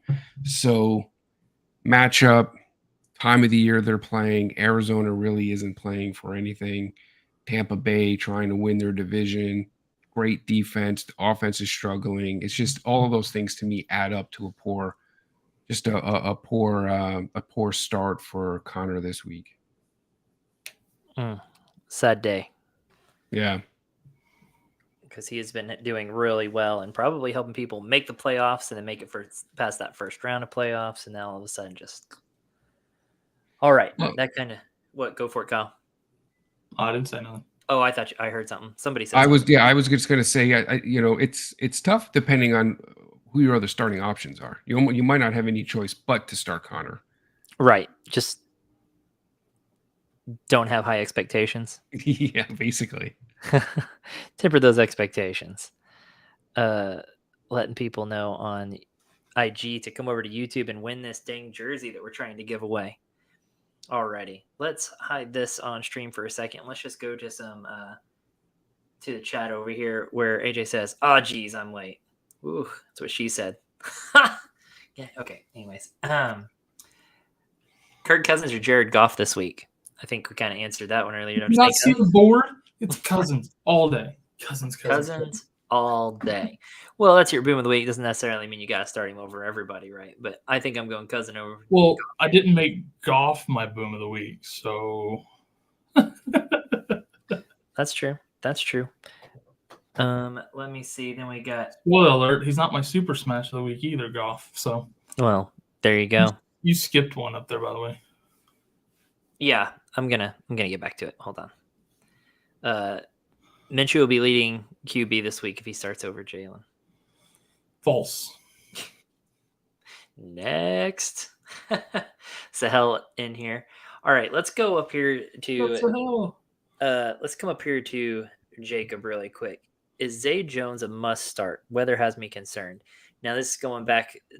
Tony, you pick or we had Trevor Lawrence over on the bust list. Well, What do we think? here's the thing with Zay Jones. 1, no, he's not a must start. 2, is he startable? Yes, it just depends on who your other options are. And 3, you can't expect a 3-touchdown outing from Zay Jones every week. Trevor Lawrence and Zay Jones did exactly what Rodgers and Watson did. They found a soft spot and they attacked it over and over and over. And Dallas didn't fix their shit and handle it. And so he had a big day. But no, that does not equal must-start status. I don't know. I'm curious to see what Tony says on this. Yeah, I wouldn't put him as must start. Trevor Lawrence is definitely playing right now at an elite level. It's hard to bench Trevor Lawrence, and based on what Zay Jones has been doing, I totally get the question. I think it's a really, really good question. To me though, it just comes back to the matchup, and Jones is a solid wide receiver 3. But I want to see who he's lining up against this week. Is he getting sauce? The matchup is brutal. The weather is not good in the Meadowlands. The Jets defense has been playing lights out, and they've got something to play for. They're trying to get into the playoffs, so they're a tough, gritty team. And I would be really, really nervous about getting Zay Jones into my starting lineup. You want to get guys who give you a really high ceiling, who have solid matchups, and you're also thinking about game script. This could kind of turn more into a defensive game in the Meadowlands. Yeah, Zay Jones can turn out to be a little bit of a fool's gold, and it's not really what you want to gamble on here in the playoffs, I feel like. Ooh, alrighty. Let's see. Jason says, I have Cook and Jefferson on my team, too. Is Cousins a dangerous play? Against the Giants, Cousins and Jefferson's a great play. If I was worried about anybody, it'd be Cook. Honestly, I'm fine starting the whole trio. But if it makes you nervous, start Cousins and Jefferson and find a replacement for Cook if it was me. Yeah, I could see how that could either really pay off or it could really bite you. Tony, which way you leaning there? As far as I don't understand, what did I miss there? He has Cook and Jefferson in his starting lineup. Is starting Cousins also in his lineup a risky play? No, you want to start the best player that gives you the greatest potential to score on Sunday, and I think Cousins is that guy. Coming off a monster performance, playing at home. I don't know how you bench Cousins. The fact that you have Cook and Jefferson, to me, is kind of a non-issue. I do kind of get the question though. You kind of get nervous if they score 3 touchdowns. Who's not everybody can score, but you're definitely kind of covering yourself here by having the 3 best players really on the roster. Yeah, I have no issues with all 3. You're definitely going to ride and die with Minnesota. That's for sure, though, Jason. But as we saw, they can put up points and they can put them up quick. Yeah. If they get on that roll, they can do it. Yep. They just got to focus. It's a very, very, very, it's a favorable matchup for Cousins. And Justin Jefferson is matched up with Fabian Moreau, who is one of the best matchups for receivers this year in the league. So Jefferson could have a monster game. And if you got Cousins and Jefferson stacked, man, you're going to be tough to beat. Yeah. I feel sorry for who you're playing against. I feel sorry for your opponent. We got Derryberry up in the house. What's up? What's up? Dude. Making moves, this guy. Do you bench Wilson with White out? Depends on who your other options are. Yeah, that's tough. It's hard to just bench him outright without knowing what else you can play in his spot. Yeah, definitely takes a ding for expectations, but yeah, I agree. It depends on what else you got to put in there for him. You'd have to have some pretty good options, I feel like, to sit him, to outright bench him. Yeah. If it was, let's say, Wilson or Donovan Peoples-Jones, which one are you going with? That's actually a tough one. That's actually a tougher one than I expected. Probably going Wilson. I like that Jacksonville matchup a lot. Okay. Tony, before you die there, are you going Wilson or Donovan Peoples-Jones in that scenario? I think Wilson's value takes a ding with White out. But Wilson is still probably a low-end wide receiver too. Donovan Peoples-Jones to me is not consistent enough. I would not trust him in the matchup, and I know that's not the question. You kind of throw him up as a comparison. In that scenario, I'd much rather have Garrett Wilson than Donovan Peoples-Jones. And you got to think, with all the heat that came down on Zach Wilson, with the comments he made about not letting down the defense and kind of being immature, almost kind of Baker Mayfield-ish. I think that he's going to come. Kick it on. Do you just? He's going to have to make kind of a stronger effort. He's going to make a stronger effort to get the ball into Garrett's hands. So I'm kind of riding on Garrett Wilson. I'm betting on him this week to put up some fantasy production. If you can find me one instance where Baker Mayfield didn't take credit for a bad performance or didn't take the blame, I'd like to see it. McKinnon over Garrett Wilson on flex, starting Hopkins over here. Yeah, you want McKinnon over Garrett Wilson for sure. Absolutely. You're starting Hopkins over Tyreek Hill? No, Hopkins and Hill. Oh, yes, got you. I actually read that incorrectly the first 3 times, and I was like, "No, right." way. You just no way you can bench McKinnon. No way. No, you have to start McKinnon.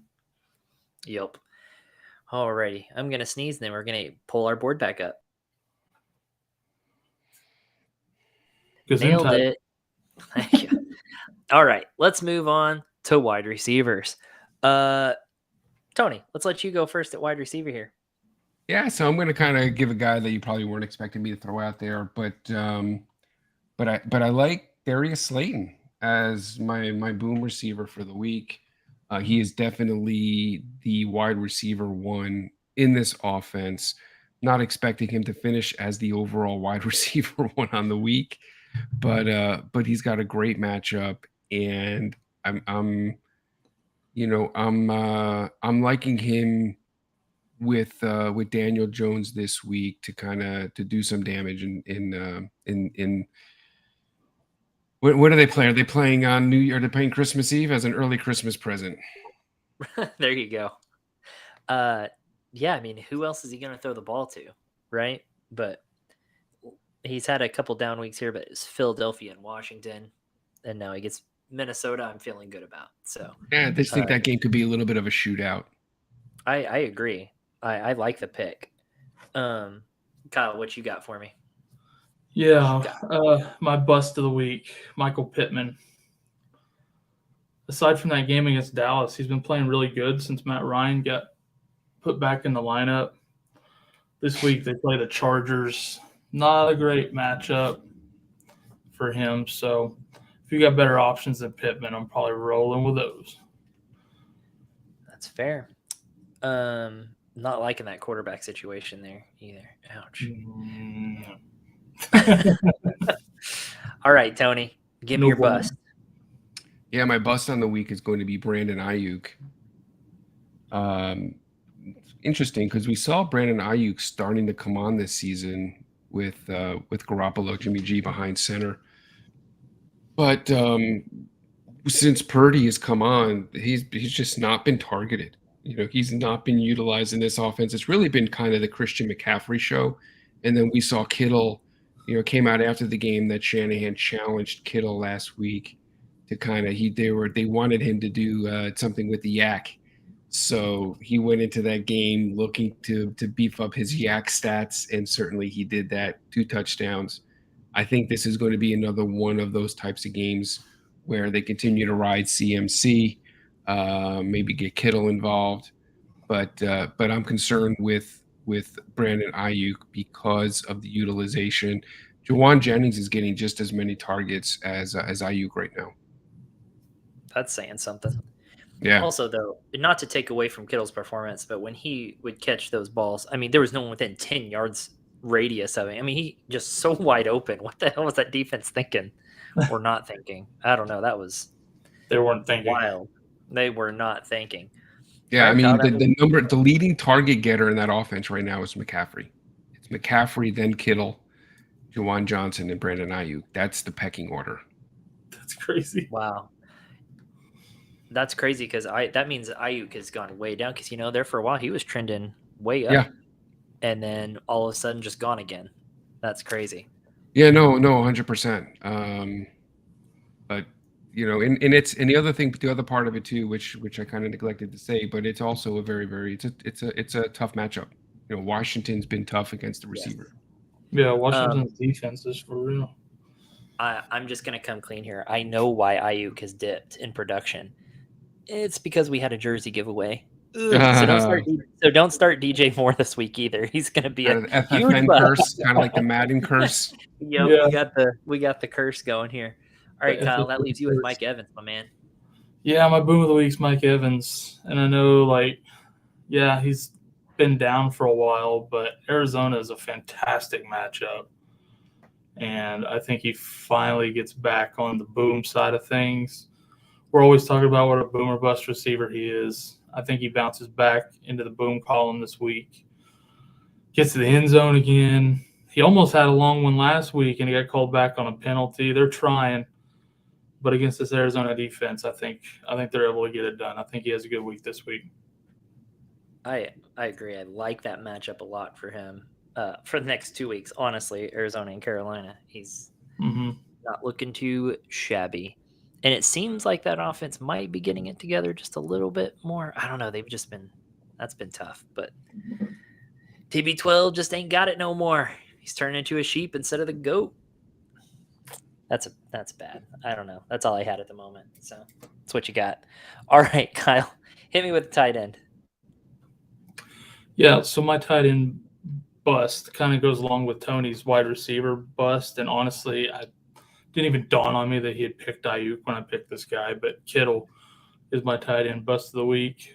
Washington is just a rough matchup for tight ends. And I think he struggles this week.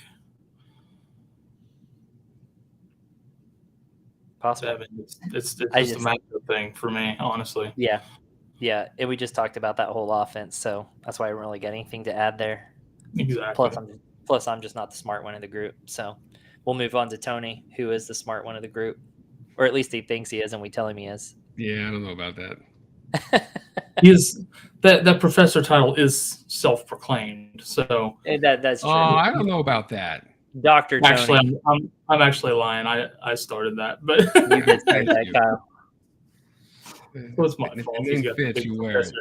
But we still need to get him that white lab coat. He's still slacking on that. So let's go, Professor. What you got for me?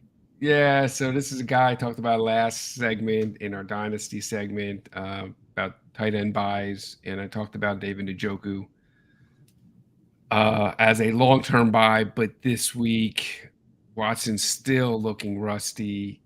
It is the worst matchup right now in fantasy for tight ends against that New Orleans defense. So David Njoku, although I like him a lot, this week is going to go on my bust list.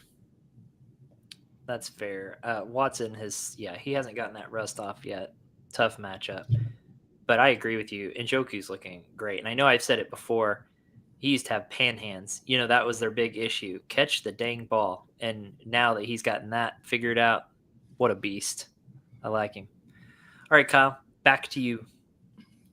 All right, tight end boom of the week, Pat Freiermuth. Pat Fryer Poop. So I had him. Listen, I had him as a boom 2 weeks ago when he played Baltimore and that hit.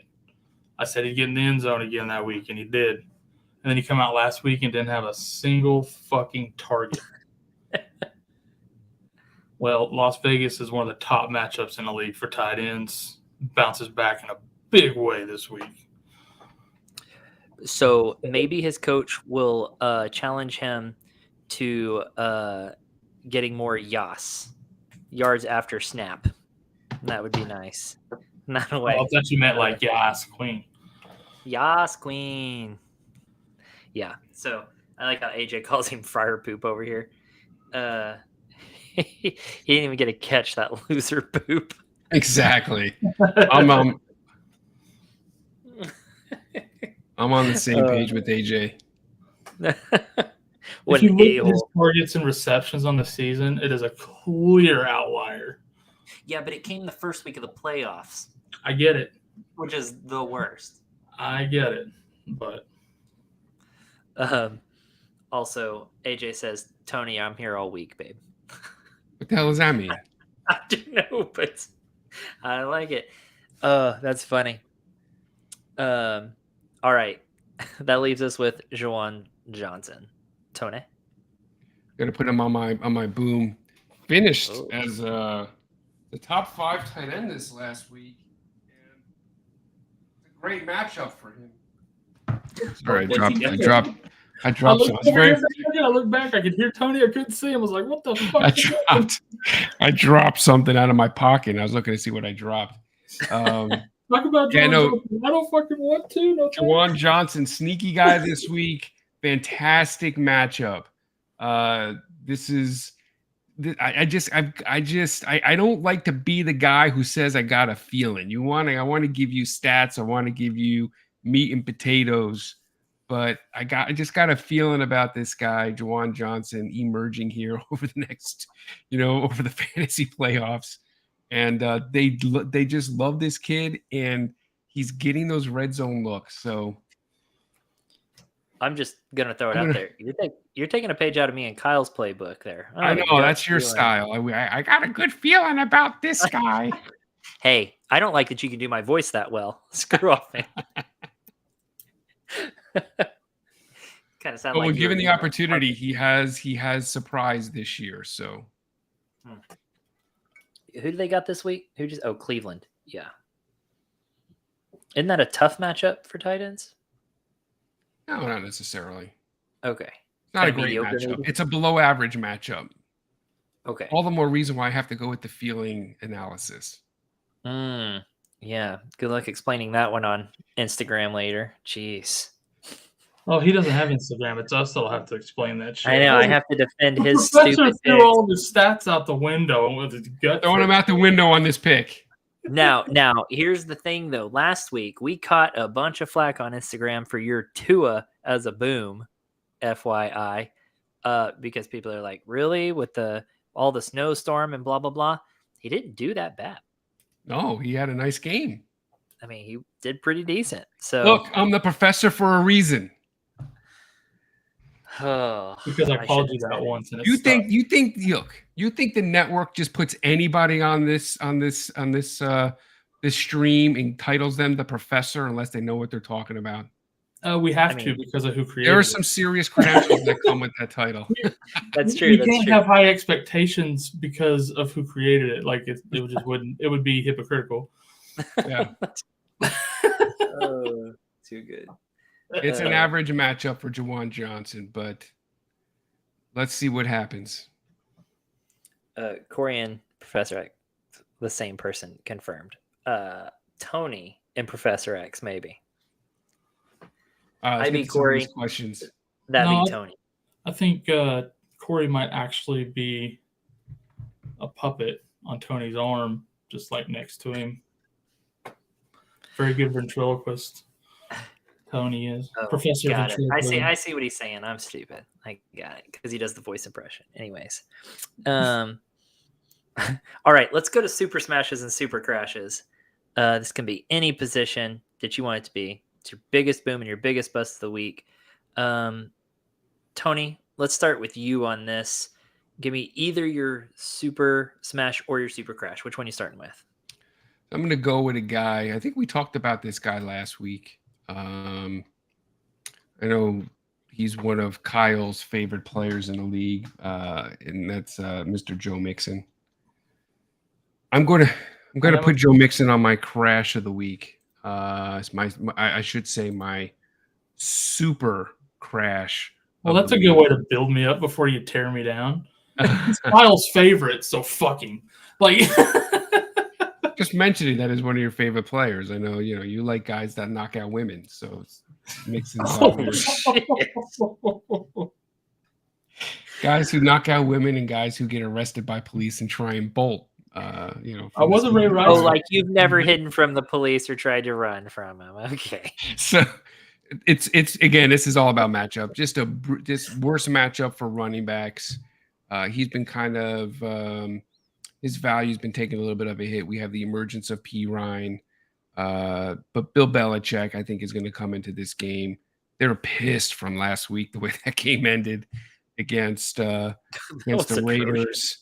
I think Duggar is going to be in the box. He's going to be smashing Mixon all week, so all game long. So I think Mixon's going to be in for a rude awakening against that New England defense.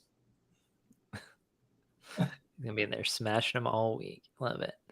Gosh, Kyle. Well, I don't know how you follow that up, but I'll let you try. Good luck, woman hater. I guess. I guess so. I'm gonna wear my wife beater and on stream tonight. Just Is that what you call your baseball bat? I'm kidding. Okay. Anyways, I'm about 10 seconds away from FBI. Open up. No shit. We got him. Okay. We finally got him. Also, Jason has it. I'm surprised they didn't leave Jacoby in Las Vegas after that play. We don't. No kidding. No kidding. All right, Kyle. Which one you give me here? All right, Super Smash completes along with Tony's QB boom. My second favorite stack of the week behind Cousins and JJ. Gino to DK. Fucking love this matchup against Kansas City. It's a great matchup, and they're gonna have to throw to keep up. And I think Gino and DK hook up all night long. Just good. Well, that sounded dirty. But dude, seriously, We're on one tonight. I think DK's gonna be riding the rocket. DK is riding the red rocket to the moon. Made of barbecue spare ribs. I would. All right. Wow, that took a turn. All right, back to you, Tony. And I got to say, of the players I have left on my list, I think I know what's coming here. So go for it. Get ready for the curveball. Here it comes. Guy you're not expecting, but who I think belongs on the list this week. Guy that we've overlooked in fantasy because he's not been producing the past 5 or 6 weeks, with or without Lamar, with or without Huntley, but has continued to maintain a very, very strong target share in this passing game. He is the number one receiving option in Baltimore, and that is Mark Andrews. Looking for him to kind of bounce back this week in a big way, in a super smash kind of matchup with the Falcons. So another team fighting to get in the playoffs, wanting to secure that division if they can. So Mark Andrews is going to ball out this week. And we're talking about him being the number one receiving option there. We mean the only receiving option there, because now Duvernay is also on IR. Yeah, no, he's on IR, right? But they do have DeMarcus Robinson. And Deshaun Jackson has been kind of working his way into this. They just claimed Sammy Watkins off of waivers too. They just claimed Sammy Watkins. So yeah. Maybe they should sign Odell Beckham. Jesus. Yeah, Odell Beckham is going to say out there with the bum knee and just. They may be the only ones willing to pay Odell Beckham what he wants for that. Mr. Shakar Sarcastic says Sammy Watkins, wide receiver 1. Yeah, I mean, he's going to step right in and probably take that over. Not going to happen. That's funny. Okay. Well, that's a surprise then. That's not what I was expecting. Kyle, give me your super crash. That's because my super crash is the entire Washington Commanders backfield. Gibby and B-Rob against that San Francisco defense. You're not starting either of these guys this week. No shot. Also, thanks for throwing off my balance there. Suck it. Now my eye is twitching. Suck it, Professor's puppet. That's I a good told eye you to twitch, right? suck it. All right. That's the X and Professor X. Am I right, Kyle? Just That's right. all right. Get a good look at it, people. That's our booms and busts of the week there. All righty. Let's go back over here to the chitty chat. We got questions. What you got? Oh, you got questions. We got answers. Yeah, Tony is Professor X. AJ says Tony is professional. Professional X. Damn right. They made a movie about him called The Professional. What's the guy's name in that movie? I don't even know. Kyle, do you know that one? That movie's not ringing a bell. Yeah. Professional? Like the title rings a bell, but I can't. How do you not know The Professional? It must be an old one if you know it. You watch those gay movies and you stay away from real movies like The Professional. I'm too busy watching Pitch Perfect and Mean Girls. You That's stay away from Leon. Gene Reno, you've Yeah. never seen A Professional. You need to watch that if you've not seen that movie. I probably have. Like you say, the title rings a bell. I just can't think of it. Oh, you're Like, crazy. Who is it then? Exactly. Who's the guy in the movie? AJ hit it on the head. What's that? Then who stars in it if you know this movie so well? Gene Reno and Natalie Portman are in it. So is Gary Oldman. Yeah, that's the first three that He plays pulls a up on my professional Google search hitman. too. Maybe I haven't seen it then. That didn't ring a bell at all. Danny Aiello's in it. Yeah. Okay, I'm gonna have to check this out. Oh man, you Yeah, gotta Kyle, I'm watch it. surprised you didn't know that one, Kyle. Sounds like it'd be right up my alley. Those are the kind of movies I like. AJ's got this right. Did you guys hit the like button, subscribe yet?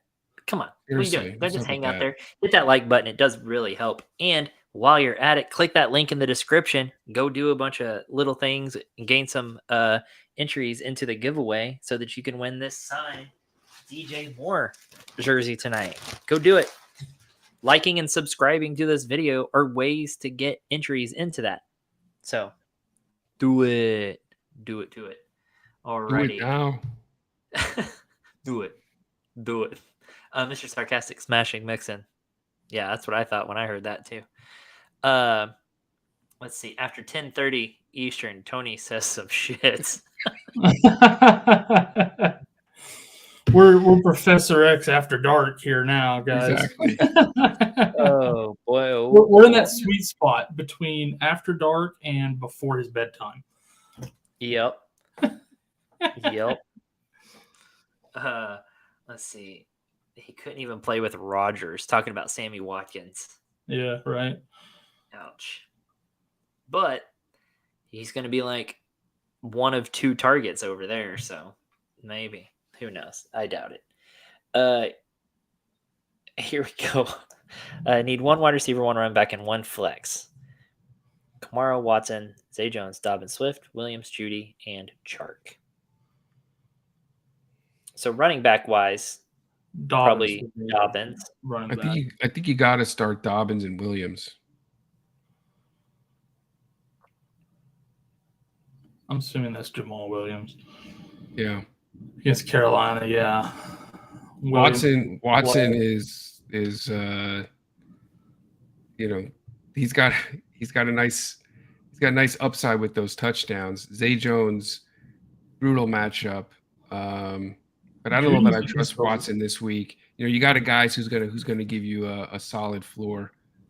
Probably Judy, right? Judy against the Rams, I like. Yeah.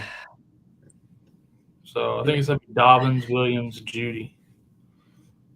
Are we going with William or is it Dobbins, Judy, and Watson? Watson's playing against Miami.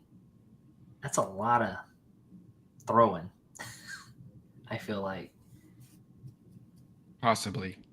Do we not like that matchup against Miami? Miami's defense is pretty solid, yeah. I feel like they've given up some points. I don't know. I do like Jamal Williams, though. You want to talk about just touchdown opportunities that are there?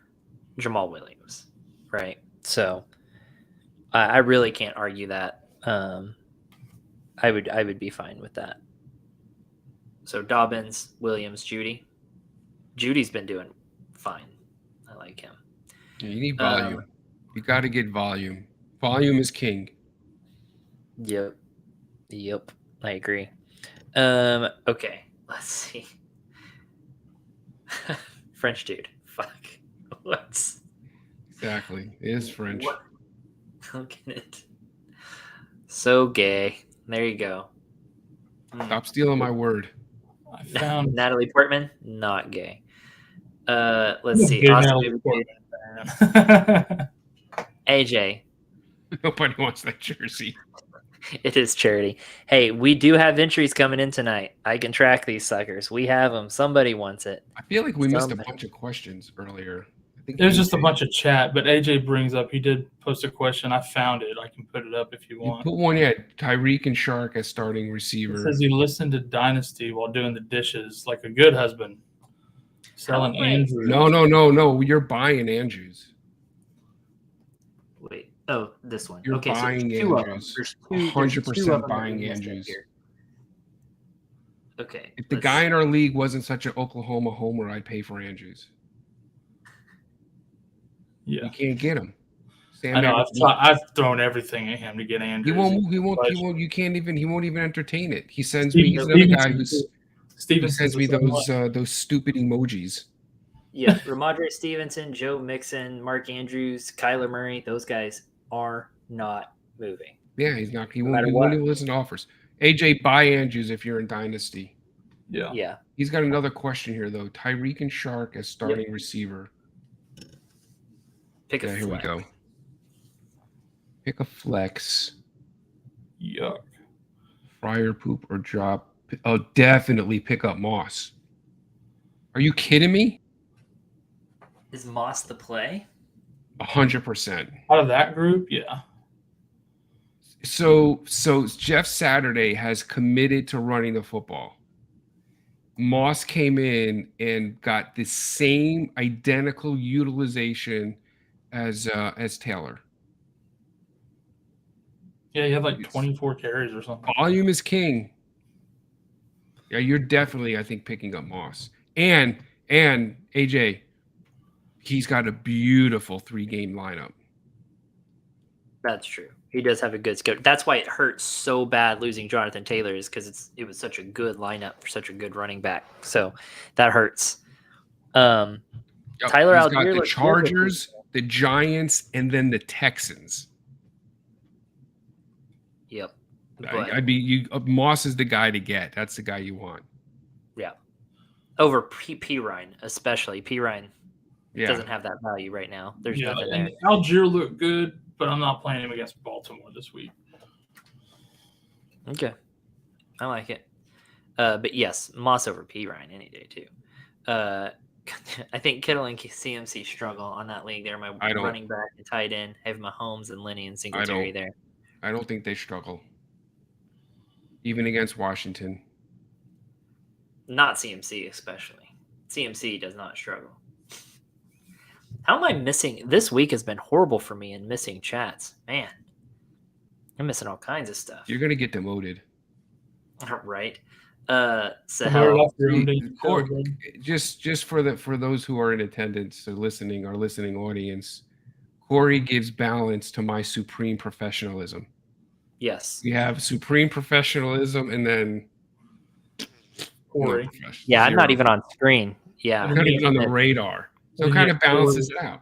And I've I did- to bounce around in the middle somewhere. Just You're all over the place. That's why we have it in this order. That's why I'm just down here on the bottom. It's Yeah, is just there any way so to that- get you? Can we get you underneath the scroll? Can we put It's, you it's under so that I have to look up to Tony at all times. It's like the most dysfunctional Brady Bunch shit ever. Right. We should also give you your pick should be smaller. It should be like a quarter of the size it is. So you're like just a little blip on the side. There we go. Now Yeah. Except now you can see too much of my face, and I don't think I even like that. Really, this is how we do that's it. There you really go. how it should be. There you go. Now you can watch This now this you would can watch drive the viewers. stream. Now you can This watch would the drive stream views. twice. You can watch the stream on your computer screen and off of Tony's head. Now when it's like that. So I guarantee you, though, if you keep it like that, we're going to drive up likes and subscriptions. There we go. Oh yeah, I our can see it viewership now. went way Like up. it's like the meters when they do the presidential debates. Like when they like what the guy's saying, they hit the button. Like the buttons they're getting wrong now. yeah, they're gonna accidentally hitting it, thinking it's a morphine drip. Oh, please make it stop. Make the pain stop. Let's see. AJ's liking this, by the way. Yeah, he said, Corey, not a professional. Can we minimize him? Is that where you got your ideas? Dang. You guys But teaming up on me. non-professional. That's actually really fair though. All right. I'm gonna go back to this view because this seems better, I think. Does it? Probably not. You're probably right. All right. We'll go back to our normal view for now. But All we right. know what to do next time for sure. Next season, y'all watch for it. New team. People are. What's up? I mean, people are leaving. That's the only problem. We're losing viewers. Oh, We're Chris, losing what's up? viewers because people are getting beat out of the playoffs and don't give a shit anymore. That's also true. DJ Moore out with a season-ending injury next week. Yep, because that jersey curse, that's for sure. Please stay away from Giants players. Oh, please stay away from a Giants player. Oh, is the hell a Giants fan? I'm sorry. I think that's No, true. he Actually. probably just has him on his fantasy. He probably has Barkley on his fantasy team. We should have given away a Barkley jersey this week. That's right. That's what we should have done. Got Hurts and stumped on a replacement. Should I pick up T-Law from the wire, play on Thursday, or wait till Saturday and pick up Purdy, Minshew, Carr, or Rodgers? Who does Carr play this week? I don't like T-Law's matchup, but I think I still like him better than the rest of them. I still like him over the rest of those, though. Oh, a Carr against Pittsburgh might not be awful, actually. I have this really sick feeling that Minshew's just like going to it. come out and just show out for some stupid reason, and I hate it. I hate it, but I just have a bad feeling. I don't know, man.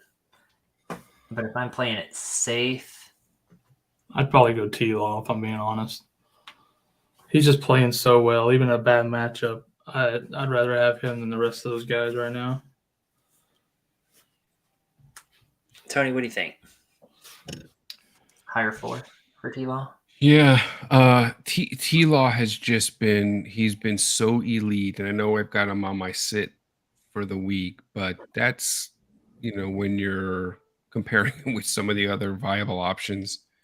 I think if we go through this list, you're not starting Purdy. Purdy is not on that list. I don't really trust Rodgers in this Green Bay offense. He's not been consistent enough. Carr, for me, also, there's a team that really their identity right now is running the ball with Josh Jacobs, and I think they're going to continue to do that versus Pittsburgh. I don't know what the weather is in Pittsburgh, but this is the time of year where they also kind of get that snow and some of that severe weather. So for me, it really is between Minshew and Trevor Lawrence. And can we trust Minshew? We've seen him do well coming off the bench. Very accurate passer. He's got a good offense. So I could probably see myself making a case for Minshew. It's just a tough matchup at Dallas.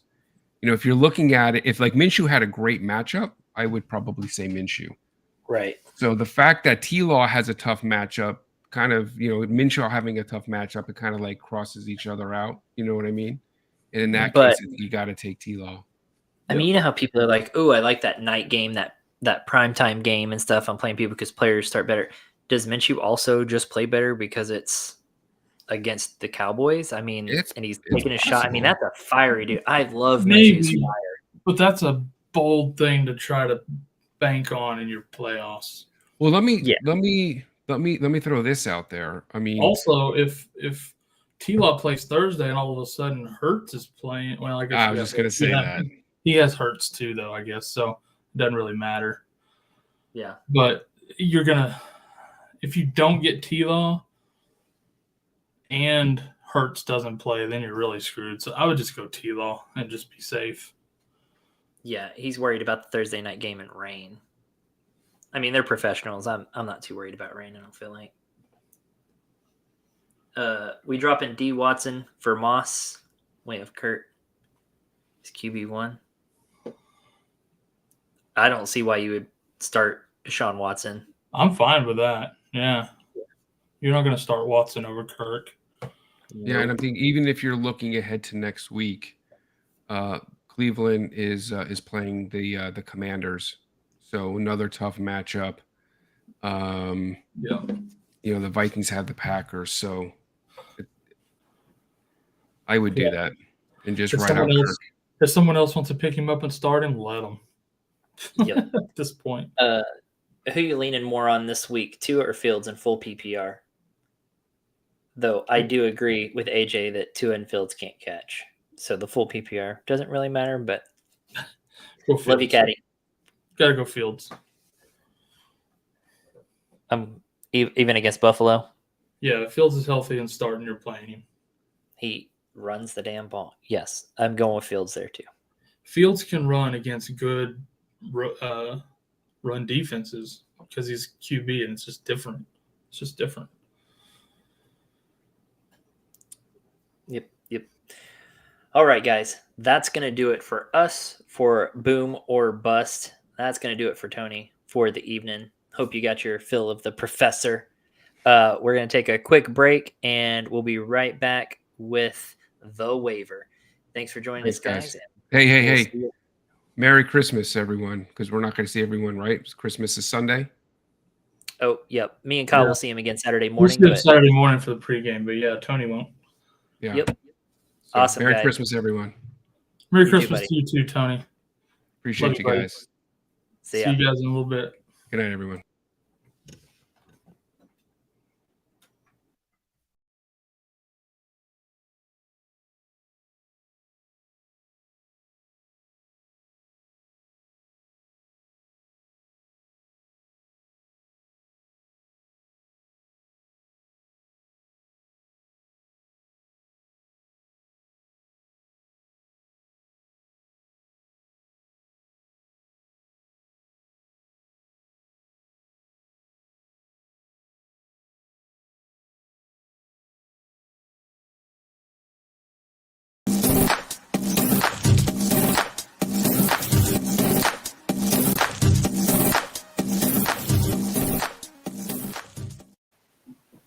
What's going on, everyone? Welcome to another episode of The Waiver. I'm 7 o'clock of the Fantasy Football Conference, Las Vegas Fantasy Football Conference.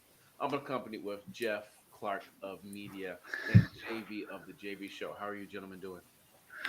Doing well, doing man. good, Seven. Love the Christmas spirit that you throwing out Yep. right now, brother. Yeah. Loving it.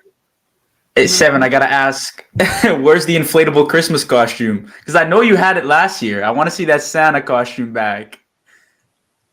I have it right behind me. I'm wearing it. A lot of people. What's going on, Mr. Sarcastic? We appreciate you. AJB, appreciate you guys, man. You guys been rocking with us throughout the year.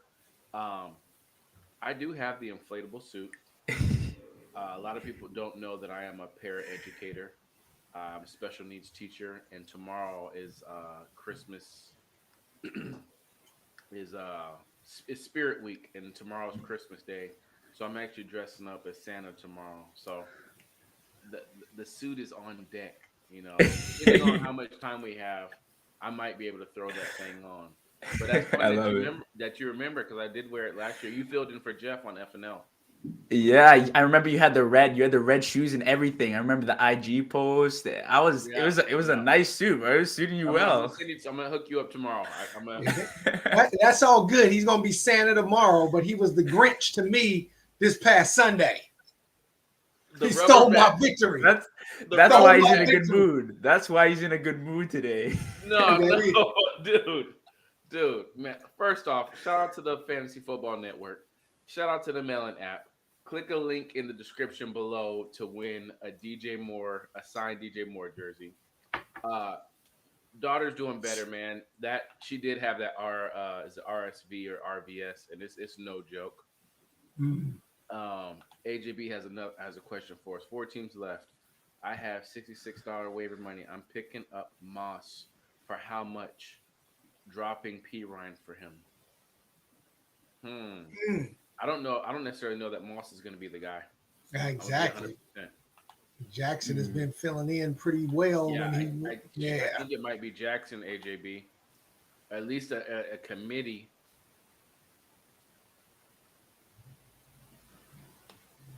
Hey, Mhm. man, prayers up to your son, dude. It's no joke. Yeah. My daughter's had this cough for about 12 days now, and it just Yeah. won't, can't shake it. No, no. Let me just check this real quick. That's it. Audio's still super low. Is it for me? Can you guys hear me at all? I can hear you. You're- Yeah, you're you better good, than you're you good. were last week, honestly. Yeah. This is an improvement. I'm like, what's happening? I feel it. I feel it. The bonus word for the night. Is it not? Did I have to click the? Sorry, give me 1 second. You know, let me act like it's not my first rodeo. But yeah, I did take out Jeff in the rubber match. We played each other. There it is. Panther. We had the rubber match, and I beat Jeff by like 2.7, something like that. Less Wow. than 3 points. Just in fear of Green Bay's defense getting me negative points, I dropped Green Bay, and I You just sure did. took the 2 point dub, and I'm on to the Final Four, both in that league and another analyst league. So God sorry, dang Jeff. Tom Brady. Obviously, I wish I could have beat you in the finals, and you I thought we was gonna be there. You're right. You're right. That's all right. That's all right. At least I'm not relegated, so I know where I'll be next year. That part, yeah. It's a bigger picture. I love the Yes. relegation because it keeps people from tanking. Mhm. So, um, how are you guys? How are you gentlemen doing? I know we don't have it's not a juicy wire that it normally is, so we can kind of lollygag and have fun and play around. E- Um, e- I mean, still we'll give out some advice, obviously, and give some waiver pickups. I think we're doing a 30-minute show tonight, but I mean, we still can have a little fun while we give people some nuggets. How are you gentlemen doing? Yeah. As you said, Seven, it's not the waiver's not juicy anymore. It's been pretty scarce. Like the question that I think AJB dropped about the $66 left for Moss. It's like if you want a guy, you might as well just spend it. Like I don't know who else you're gonna spend it on at this point, right? You're not waiting for some guy to emerge as the RB1 next week. So if that's your guy, then I'd suggest you just put in the tokens for him and you beef up your roster if that's who you want, because you're not gonna find a gem or anything in the next 2 weeks. Like you got your roster pretty much panned out, and you're heading into playoffs with that. So yeah, that's how I would roll with that situation. I agree. I agree. Cadillac, what up? One with the all What? Cardinals team. Hey, good for you, man. Good Wow. for you in the finals. How? You guys having a finals, but good for you. How? Nothing but Moss and Dion. I might have to start one of these guys. I don't know who the Colts play. I mean, They Mhm. play the Chargers. They play Los Angeles, yeah. Yeah, Monday. I mean, talk about wetting the bed. I was Yeah. I was at brunch with Mrs. 7 o'clock and for an early birthday. But Well, I I don't think don't anybody mind. watched the game. Like Yeah. after 33-0, why are you watching? Even diehard fans are are done at that point, and it's Right. like I click I back did. and it's overtime. I did. That was I had somebody that had Kirk Cousins and Yeah. Justin Jefferson. I was like, yes, we shutting them out. I'm about to go on to the championship. Right. And then the second half happened. I think there's one person missing from this one, but it says Zeke versus Philly or Walker versus KC, and I think there's Murray. So you got to pick 2 out of 3. Murray and Denver versus I can't remember who they play. but you got to pick 2 out of 3. Who are you guys rolling with? If Walker is healthy, I'm going with him against KC because KC's Yeah. defense is not looking too Mhm. great right now. And I'm thinking the Seahawks got a slight chance of maybe even trying to pull something out there. Mm-hmm. And then Yeah, who would you take between Elliott and versus Philly compared to? I'm blanking on Murray versus the Rams. That's a tough one. That's a tough one. Okay, that makes sense. They got Elliott involved last week. Yeah, but the Philly D has been much stronger than I would think. Against the run, they have been. I don't know. Both have been producing similar numbers, right, Jeff? Like you're not. I don't think it's gonna be one's gonna outscore the other by too many points. You're looking for who's gonna produce maybe 2 or 3 more points than the other. Right. So it's like it's tight. It's tight. I know for sure you're gonna go Walker, especially against the KC defense. And then it's a toss up, really. Yeah. My thing is if Denver is able to move the ball, then Murray, because the Cowboys are going to move the ball. So you're looking at, Zeke might have a couple more goal line stabs, but if Denver is able to move the ball like last week, Murray was actually a good option. So yeah, here's the other thing too. I mean, you can take this into account if you want, but Denver's out of the playoff picture, so they're going to be throwing all types of stuff out on the field. So you can expect Murray to, be involved here and there, passing game. Who knows what they're going to throw out, right? They don't have anything on the line at this point as far as just playoff seeding goes. So that might play a part into your decision as well. But that's what makes it so tough because I think Dallas is going to try to make a statement against Philadelphia as well. But Philadelphia's defense is pretty tough. So that's a toss-up, man. It's a toss-up. AJB says another guy has $100 left. I didn't spend any money. I was a 1 seed. He was a 2 seed. I put it on the waiver for both guys. Max money only way. If he's not spending money, he might not be fab. I know my first fab year, I didn't spend money until like week 12. So hopefully he's not aware of fab and he's just playing what claims. Cadillac, I don't have. I did have some unfortunate problems. So round 1 playoffs, I had Stevenson the week he was forced out, questionably to play. I traded for JT and Pacheco, and then we all know what happened after that. I feel it. Yeah, Jerick McKinnon was a pain in my ass this week. That's all I can say. When he's dropping 30 points, it's like I don't know what to tell you. Back 2 weeks. Out of nowhere, man. It's like it's ridiculous.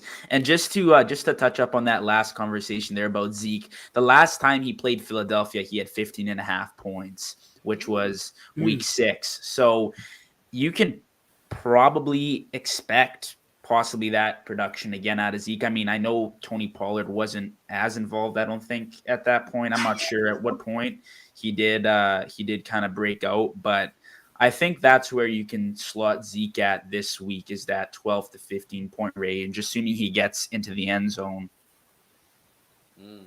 Fair enough. The show is called The Waiver. Top pickup, according to Fantasy Pros, is Elijah Moore, wide receiver, New York Jets, owned in 41% of the leagues. How do you guys feel about him? Is he worth rostering? I'm not excited about it as long as Zach Wilson is back there. Fair point. Very fair point. Dak gonna get sacked 6 times. Ooh. Hey, were you watching? No, it was you, AJB. You the one who said yesterday that I said I would take a double shot if Gardner Minshew led Philadelphia Eagles. In celebration, not like I was a bet, but like right. I would cheers and toast to that. So that was a bet we had going. But yeah, Jeff, you make a. Let me hook you up, Jeff. My bad. It's all right.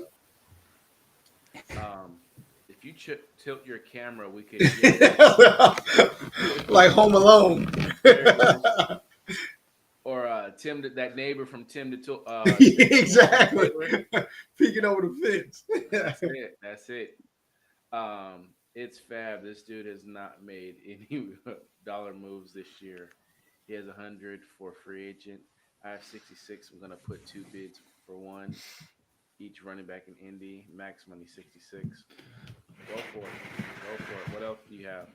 We got another one. We got Dak versus Philly or Fields versus Buffalo. That's interesting. I mean, that's 2 rough defenses, right? It is. Yeah, 2 good quarterbacks though. Like as far as fantasy goes, 2 really good quarterbacks. Even though like, I'm probably taking Fields, even though he's playing Buffalo. I'm not sure if that game is in Buffalo, but I don't think that the defense is going to be a match regardless for his running game. Even if he picks up 40, 50 yards, I still think that's a bonus to what Dak's going to pick up against Philly. I think you're right. I lean towards Fields, and Fields has done it against top defenses. Yeah. So it's not like Buffalo is throwing out something that he hasn't seen. Granted, they are top 7, top 5 defense. They don't have Von Miller. I don't think they have Gilmore anymore. So I would kind of lean towards Fields. Just like you said, that running ceiling is just like you said, 50 yards rushing is 5 points. Yep. And that seems like the floor. Yeah. Well, I mean, Dak. You look at his past games against good defenses. I mean, I'm going to call the Houston Texans a decent defense right now based off their statistics. And he only had 14.5 points that game. And then against the Giants, only 17.5. Like that's not great whatsoever. Yeah, it's not. But the one thing that I'm looking at on there is that they are playing in Eagles led by Gardner Minshew. And after just what happened last week, looking at Tampa Bay, the tale of 2 halves again, if Gardner Minshew starts turning the ball over, which could very well may happen, Dak could be in scoring position, i.e. Joe Burrow, which sank my team against 7. So now I'm thinking about that whole time. Yeah. I'll probably drink a whiskey. If Gardner Minshew takes down Dallas, I'll drink a whiskey with you on Safe Space Monday. Cadillac, can we still trust Garrett Wilson to pull it off? Or should I take him out for DJ Moore versus the Lions? Damn.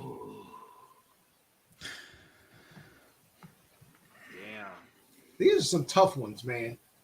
No, I don't think I don't know. I can't play DJ Moore. He's literally stunk it up. Like he's literally stunk it up. He doesn't get more than 3 points a game. I don't think that you're going to play that guy in the playoffs. I think Garrett Wilson's still doing decent. I mean, he had 13 points last week in full PPR. So I don't know what league you're playing in, what the settings are, but I'd probably go with Garrett Wilson. Jeff, AJB says the floor is the ceiling media. Do you get that Michael Jordan reference? You guys? I have heard it. Motivational speech at North Carolina. Right. Uh-oh. I've heard it. We got a little Philly hate in here. Dak stinks. All caps. Dak stinks. Let's move on to the next waiver pickup because we only got about 13 minutes left. DJ Chark, another wide receiver, 41% owned. Worth rostering? Or are we just going to let him sit there? I think he might be worth rostering this week. Okay. Against the Let us know Panthers. why, Jeff. What's that? I said, Just- let us know why. What are you thinking? Yeah, I mean, again, he's in that Lions offense. It's moving, it's humming.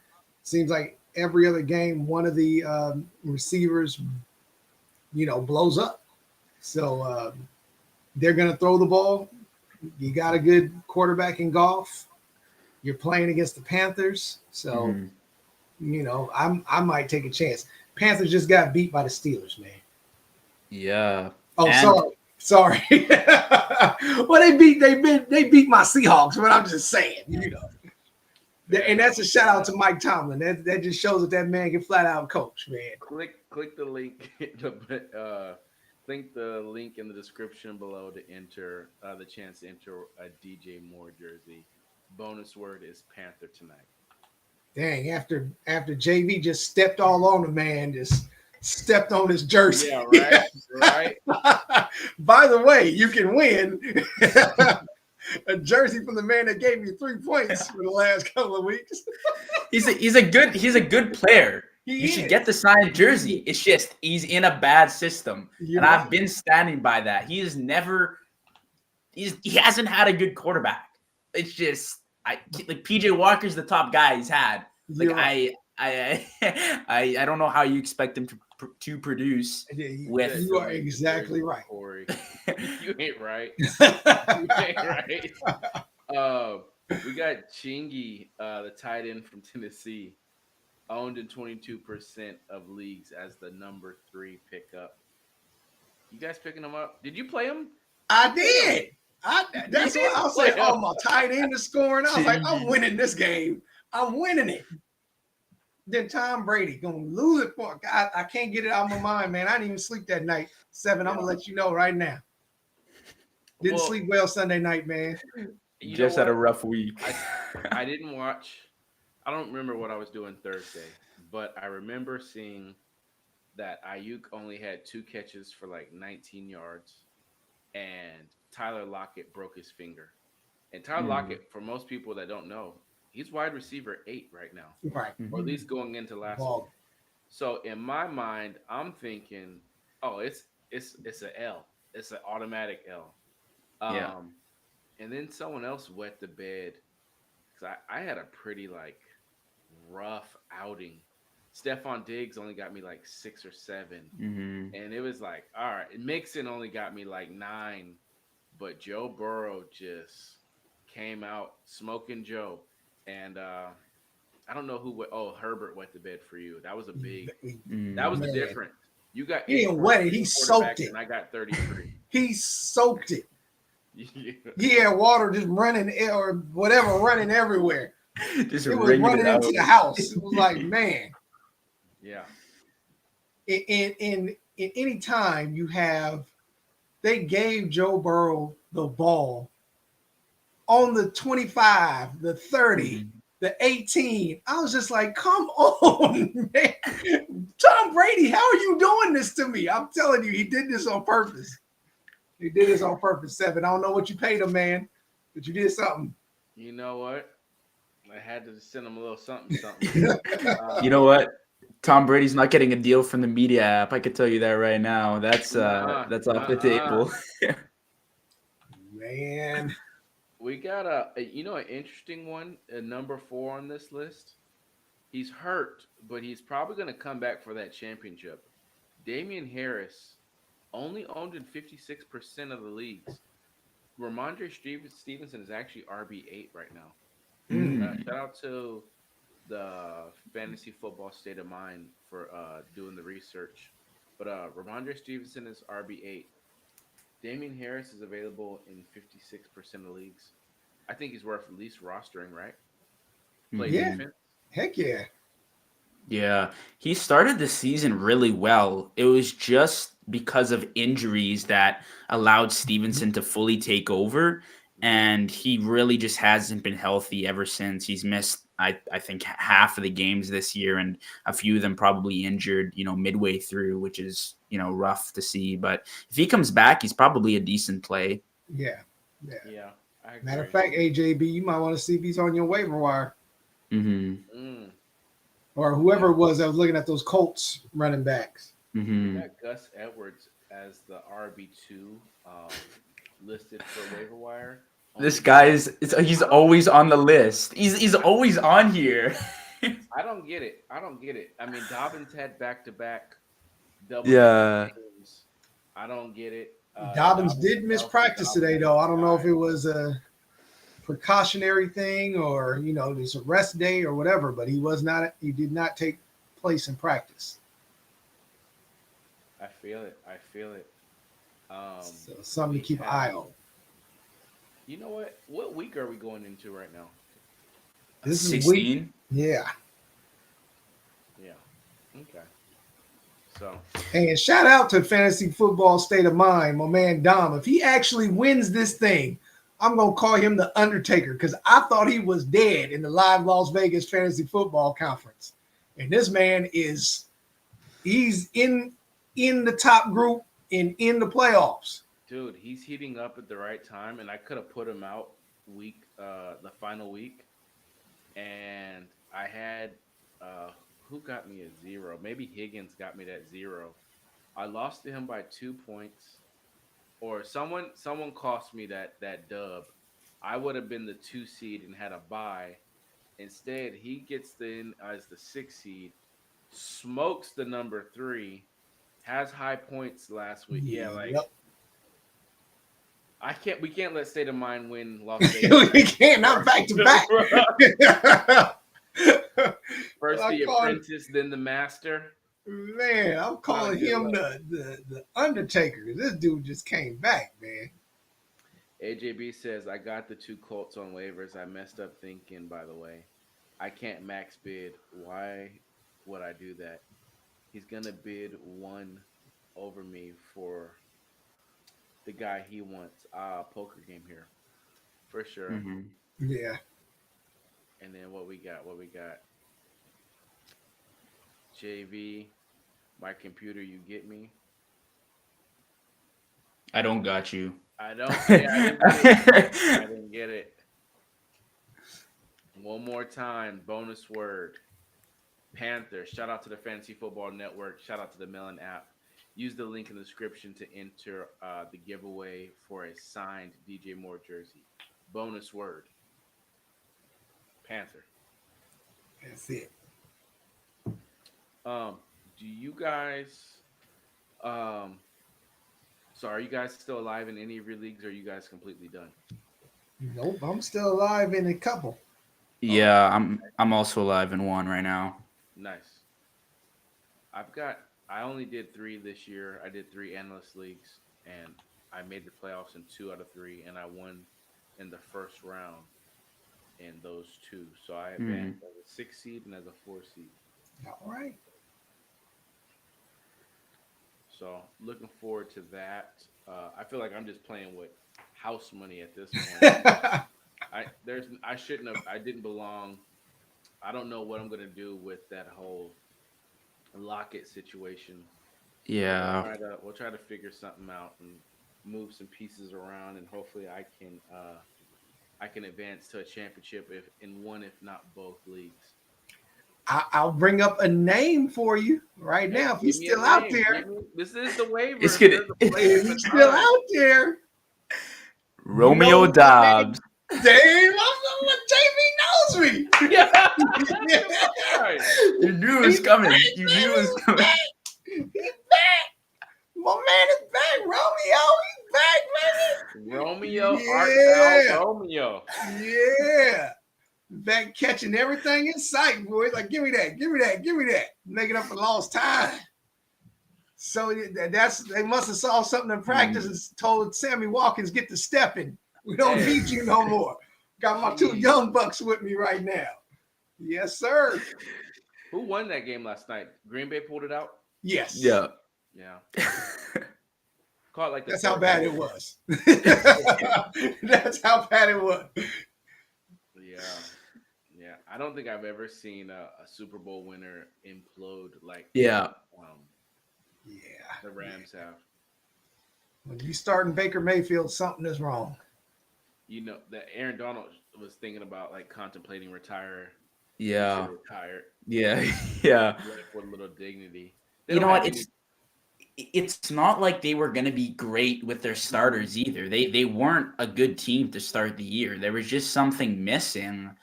And I honestly, all credit to them last year, but I think they kind of lucked out in a few situations last year in the playoffs too. I mean, the Niners, what's his name? Jaquazi Tart. Like that was the game for the Niners. They had a few things go their way for the Rams. That Bucs game, they literally handed it to Tom Brady and barely came out with a win. Yeah. So I wasn't super surprised, but for them to tank to like, I don't know, third, fourth worst team in the league right now, from Super Bowl winners is ridiculous. Yep.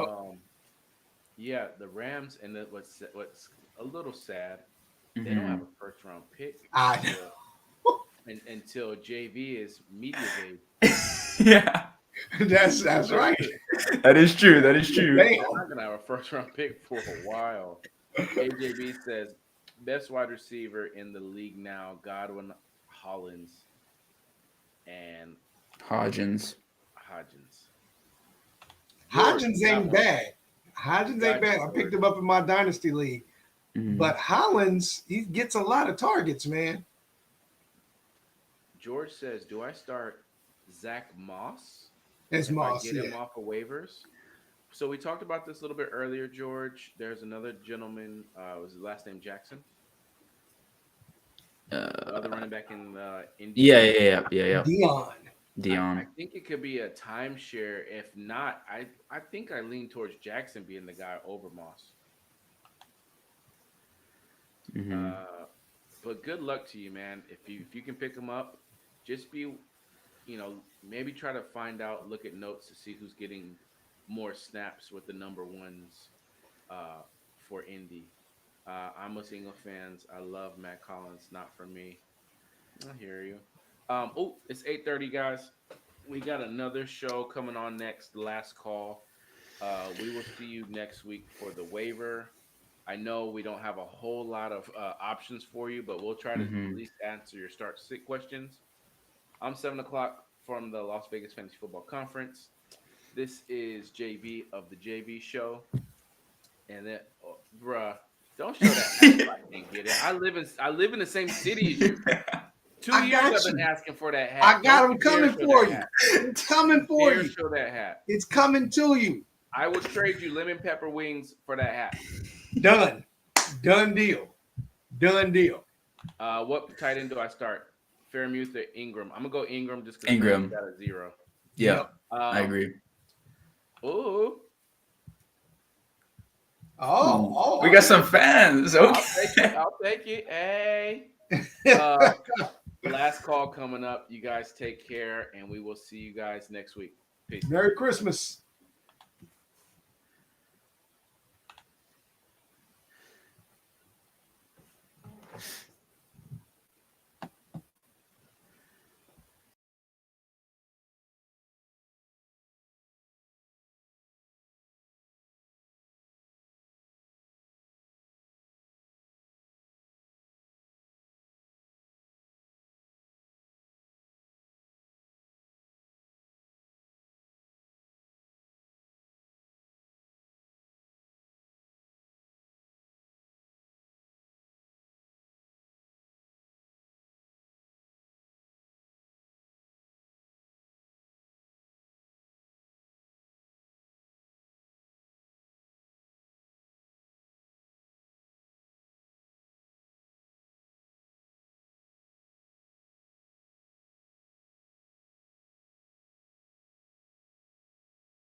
welcome in. Whoa, ho, ho, ho. Look at 7.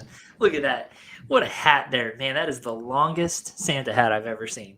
That's For what real. It's down there tickling something when you move around. I see what you're doing. You I was just going to say, let's see, you could use the fuzzy end to tickle your It's a 2 for belly 1. button. 2 for 1. he's got fans in here too. I saw that. So he's they like it. They like the big Santa hat. I like it. What's up, 7? How's it going, man? Doing good, man. Doing good. Blessed. How are you guys doing? Decent, my man. I Is this mean, our first other show than all year? do what? Is this our first show all year? I three think of so. I us? think this is the first time we've been together on camera all year. Ooh, That's stupid. yeah. That's not We right. have failed our viewers. No doubt. That's lame. Gah. Now I'm just sad. But Merry Christmas to us. That's how I see that. Yes, yes. Good to see, because I'm tired of talking with Kyle. Yeah.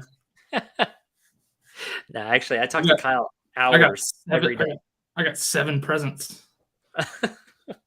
Good to see. Good to see it. Let's see who we still got up here in chat. Let's see. Yeah, this is the first time we're all together. You're right, AJ. Merry Christmas. It's a family gathering, is what this is, and I'm loving it right now. Yeah, AJ's got it right though. Hit that like button. Do it, and while you're at it, hit that link in the description so you can go get your entries in to win this beautiful DJ Moore signed jersey. It even comes with a nice little photo of him signing it, which is pretty cool. So a little certificate. Which, yes, AJ, we know you don't want. We're giving it for a charity. It's Christmas. It's for the children. If we draw your name, we'll just donate it instead of sending it to you. Dang right. We'll burn it on camera. Fugazi. All right, let's see here. Oh, Not Fugazi, it's Fugazi. yeah. I'm just They not. say it all Italian like. Yeah, do you have to? Yeah, you have to. That's my You bad do. on that. Yeah, he's right. It's actually Fugazi. I said it wrong too. Fugazi. So Yeah. Because you gazy, Kyle. I was so worried about the accent. I actually still said the word wrong. Right. Here we go. If I win, can I get a Corey coin flip pre-name announcement? Yes, absolutely. That's how you'll know it's you. Just so you know. If I start into the coin flip, you know it's going to Sahel.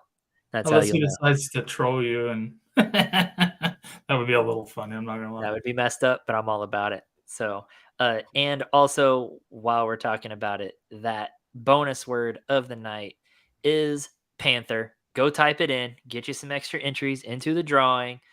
Panther for DJ Moore. As in, yeah, so 7 just did Black Panther.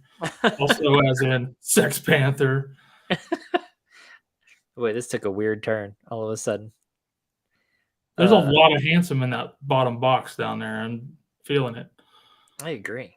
I feel like you should be the top box because I feel like those words are gonna. There we go. Yeah, let's.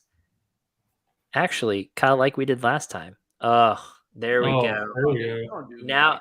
Now we're making money. I would have put on some. We're trying to draw that female demographic here, so we got to put 7 all nice and big on the top there. Yeah, now we're making money. Oh, look at that viewership! It's skyrocketing. Oh, look at those donations coming in. 7 viewers. Don't play now. Don't let me take the hat off. It'll go down to 2. Yeah, Okay. leave the hat on. Leave the hat on. I have to draw attention to this because this is just too funny. So AJ says 7's going to do a shit when Eagles win. What are Corey and Kyle going to do? Then he corrects to shot. Well, what Corey and Kyle are going to do is what you typed the first time. I'm going to do a shit if the Eagles win. Yep. For sure. Yeah. He says, to be honest, I only watch this show for 7 o'clock. I mean, don't we all? So do I. That's true. That's the only reason we hold this event is for 7. You know, I'm the fantasy football bachelor. That's what I'm going to turn my name to. You know, you got shot caller, you've got counselor, the fantasy football bachelor. That's gonna. Instead of roses, I'm gonna hand out footballs, I guess. I don't know. Just handing your balls out everywhere. It's like, you get some balls. You get my balls. Fuzzy balls. I guess if you're claiming Bachelor, I guess I'm the Fantasy Football Network Forever Alone. Is that? The loner. And for the record, I'm not a bachelor. Yeah, I was gonna say, don't say that too loud in that house right. there. Hey, you see this backdrop just collapse on me? Start getting beat. The fuck did you say? No more wings for you, motherfucker. AJ, we are the same volume. Me and Kyle, we're all the same volume as we have been all night. No one has adjusted, and I can't turn 7 up anymore. I Am have I that low? Yeah, I don't think the audio is going through your microphone or something. Do you have? Yeah, your mic's not picking up your sound. It's going like through your camera or your computer or something. Yeah, something. Because when you move closer to your microphone, it doesn't change or anything. So. No. Yeah, that's not it. Nothing. Yeah. You may just have to select your microphone or something. We can still hear you. It's just a little low, but we can still hear you. But I think it's. We could always stand to turn Corey down a little, though, AJ. Oh, that's for sure. Yeah, happened to him the other night, Corey. I just want you to be quiet. Hate you too, AJ. Love you, buddy. Test that again. Testing. It went when I tested it. It went up. So yeah. Yep. You could tell it's a little different. So cool. Yeah. Really, AJ. Headphones up. Sorry. Really, AJ just wants me to shut the hell up. That's what he's actually going for there. So I'm here for that. So Jorge has something, and honestly, during the waiver, I was actually looking at this exact same situation.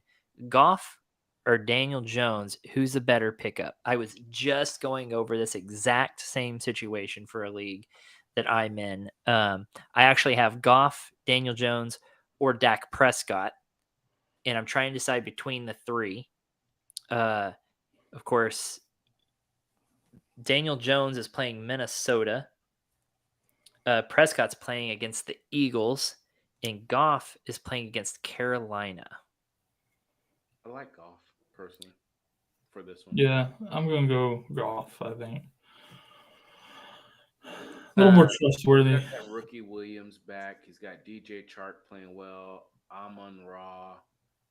He's got both running backs out of the backfield. Carolina doesn't scare anyone. I feel like maybe he's not as good as a quarterback as Dak is, but that matchup versus Philly, I think you're right. Out of the three, I'm between Goff and Jones, and I like Goff. I think he's just got more weapons around him, and they're able to put up points so much. Does it get to where it's just so much running that Goff doesn't really make so much? I mean, they're just using Swift and Williams, and he doesn't rack up enough points to make him fantasy relevant. Mm-hmm. I don't know. Yeah. And Jones playing against Minnesota. Minnesota's letting people throw all over him, but they're also putting up points. But who is Jones going to throw to? I'm going Goff. That's true. Darius Slayton. Yeah, at least Goff has multiple people to throw to. Right. Yeah, I think that's sound reasoning. Yeah, I think that's sound reasoning to go with Goff. And I mean, I think his ceiling is higher there too. But I think it's just your safer pick, and I agree. He's got more weapons. Here's one from Noah. You got Higgins or Kirk this week? The way Trevor Lawrence has been slinging that rock, even though I feel like what happens is in Jacksonville, each receiver gets a turn. We know Zay Jones had his turn. Kirk might be due. I love T. Higgins, but I don't know about that hammy. What do you guys think? Well, Andy's at New England. Yeah, the thing with Higgins is you just don't know how healthy he is. And knowing the way Cincinnati has dealt with injuries in the past, including with Higgins, he could come in, take one snap, and be done for the day. I would rather take a shot on a healthy Kirk in the playoffs than a potential 0 on Higgins. Yeah, less competition for targets, and whatnot too. I'm like If Higgins was 100% healthy, I would go Higgins, hands down. I think that's probably true. Even yes, if he was healthy, but he's not healthy and he's at New England. I don't like that very much at all. Mhm. Cold weather on a questionable hammy? Nah, I'm not liking that. Jorge was asking about Goff and Jones because he's actually trying to block a guy, his person he's going against because he has Hurts. So he's going to be out there looking for somebody. So he's just trying to pick up the better one so that guy can't. I love that. Pick up Goff. Yeah, Yeah. but shout out to you, Jorge. I love that strategy. Because even Gardner if Hurts doesn't play next week, I think Goff has a better He does. matchup next week than let's see that the Giants play Indy. Yeah. Goff plays Chicago, so I guess next week it's about the same. But I would go Goff. There's just so much more upside with him. Now, Seven just mentioned Gardner Minshew. Seven, do you have sell us on Gardner Minshew? I think it's just he's a competent quarterback. He's a good backup. If you need him for a spot, what better place than Eagles offensive line? You got AJ Brown on your left. You got former Heisman Trophy Smith on your right. You've got Goddard up the middle. I mean, it's Uncle Rico time. I mean, don't be surprised if he drops like 24, fantasy points as a starter. I do like Dallas, but we know Diggs is known to gamble. I mean, Christian Kirk scored 3 touchdowns this week. Or not Kirk, but Zay Jones. I mean, Zay Jones had 3 touchdowns against. I mean, there's vulnerabilities there, and I agree that Gardner Minshew is a very capable quarterback. He is. But Minshew is no Trevor Lawrence. Minshew's no Trevor Lawrence, though. He's not going to throw 3 touchdowns to one guy. I have a hard time starting Minshew against Dallas. If you want to pick him up and line that, I mean, he's going to have time.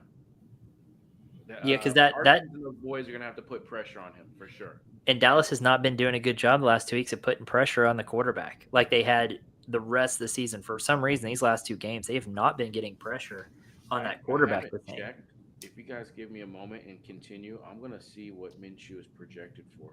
Yeah. I'm just curious. Like, what does Sleepers have set for him?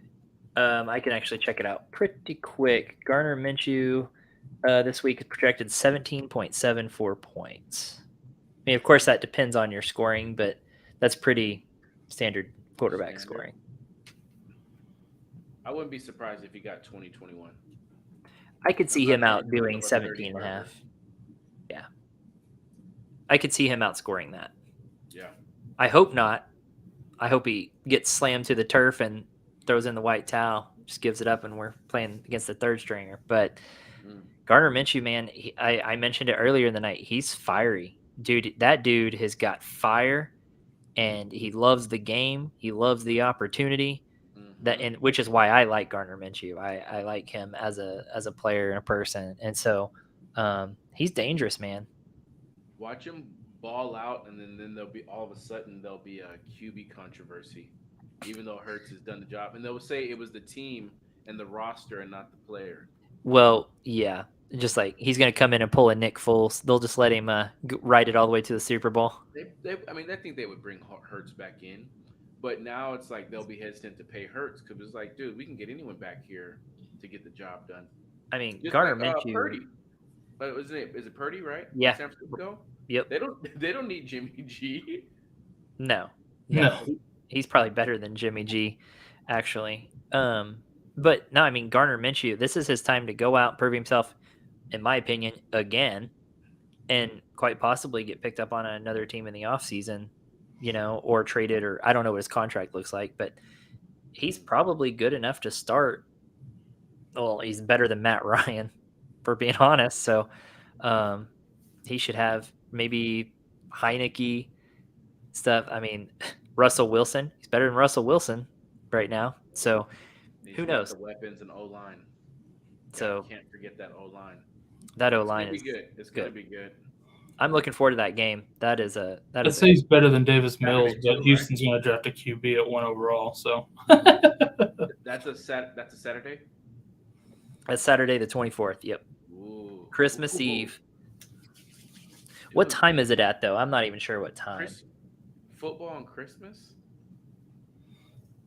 Dude, so let me just tell a story.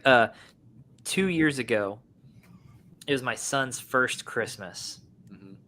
And we're sitting around watching football, and Alvin Kamara in the finals week scores his 5th touchdown against me in the championship. And I yell, "This is the worst Christmas ever." Like, I am just pissed. I'm livid. I still have not lived that down. I always get, remember when you ruined Christmas? Your son's first Christmas? I was like, no, Alvin Kamara ruined Christmas. I stand by that. Alvin Kamara ruined my son's first Christmas. He ruined the third place game for me as well that year. That was an asshole move by him. Score 5 touchdowns that day. But here's what it turned out. I still won the matchup and won the championship. I don't know how it happened, but it happened. Didn't collect the bronze. That was 2020 for you in a nutshell. Somehow, Alvin Kamara can score 5 touchdowns against you, and you still win. None of it makes any sense. All right, Jorge says roll with the Titans D over the Eagles D this week. yeah, Titans are playing Houston. Yeah. Yep. With Pierce out and everything too. Yeah, I'm rolling Titans there. Let's see. I have 7 last segment. I see you guys and Tony. Number 1 seed, I have $66 on waivers. Moss and Jackson both there. Number 2 seed has $100 left. Right. He says, I think I need to start Moss. There's no one else out there that's more sure. We talked about that earlier with when Tony was on. Like Moss, you got to get Moss between the two. He came in last week and took over JT's role, 24 carries. If like, that's insane. He was less effective with his touches, but he had a lot more touches. And you're looking for opportunity. Honestly, and me, they're both available in a couple leagues, and I'm not spending any waiver dollars on them because I don't know which one's going to be, and I'm avoiding that. So, but I understand other people are in situations where they have to get a running back, right? And if I'm going one, I think I'm also going Moss. I think Jackson's the better running back, but Moss got the volume, and that doesn't make any sense to me. But yeah, I'd rather not start either one. But if you got to claim one as a defensive move, I'm going for Moss. I think he'll get the workload. Now, Seven, you said Jackson earlier, right? I was leaning Jackson.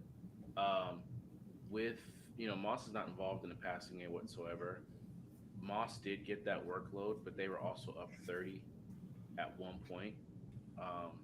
So I could see more of a 16 touches each, and I just like Jackson to be more productive with his touches, especially if his touches come in the backfield and you're in full PPR. But I don't want to play either one of them, to be honest with you. But yeah, I agree. I would coin flip and lean towards Deion Jackson. So Moss had 24 carries, no targets. Deion Jackson had 13 carries, 1 catch on 1 target. So neither one of them were really involved in the passing game, really. Well, mine shows that Zach had 1 target, but no catch. I didn't remember seeing that earlier. So they're they not were going to have that same game script, and we know Zach Moss is not.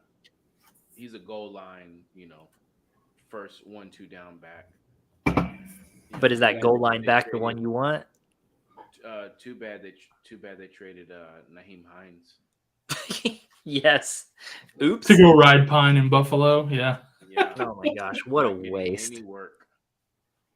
What a freaking waste. Dropped him in a dynasty league today. Spent way too much money on him on accident and then dropped Naheem Hines. Yeah, you spent almost your whole fab on him because you accidentally fat fingered the buttons or something. And then... No, when you go in to set your fab for your claim, there's automatically already $1 in there.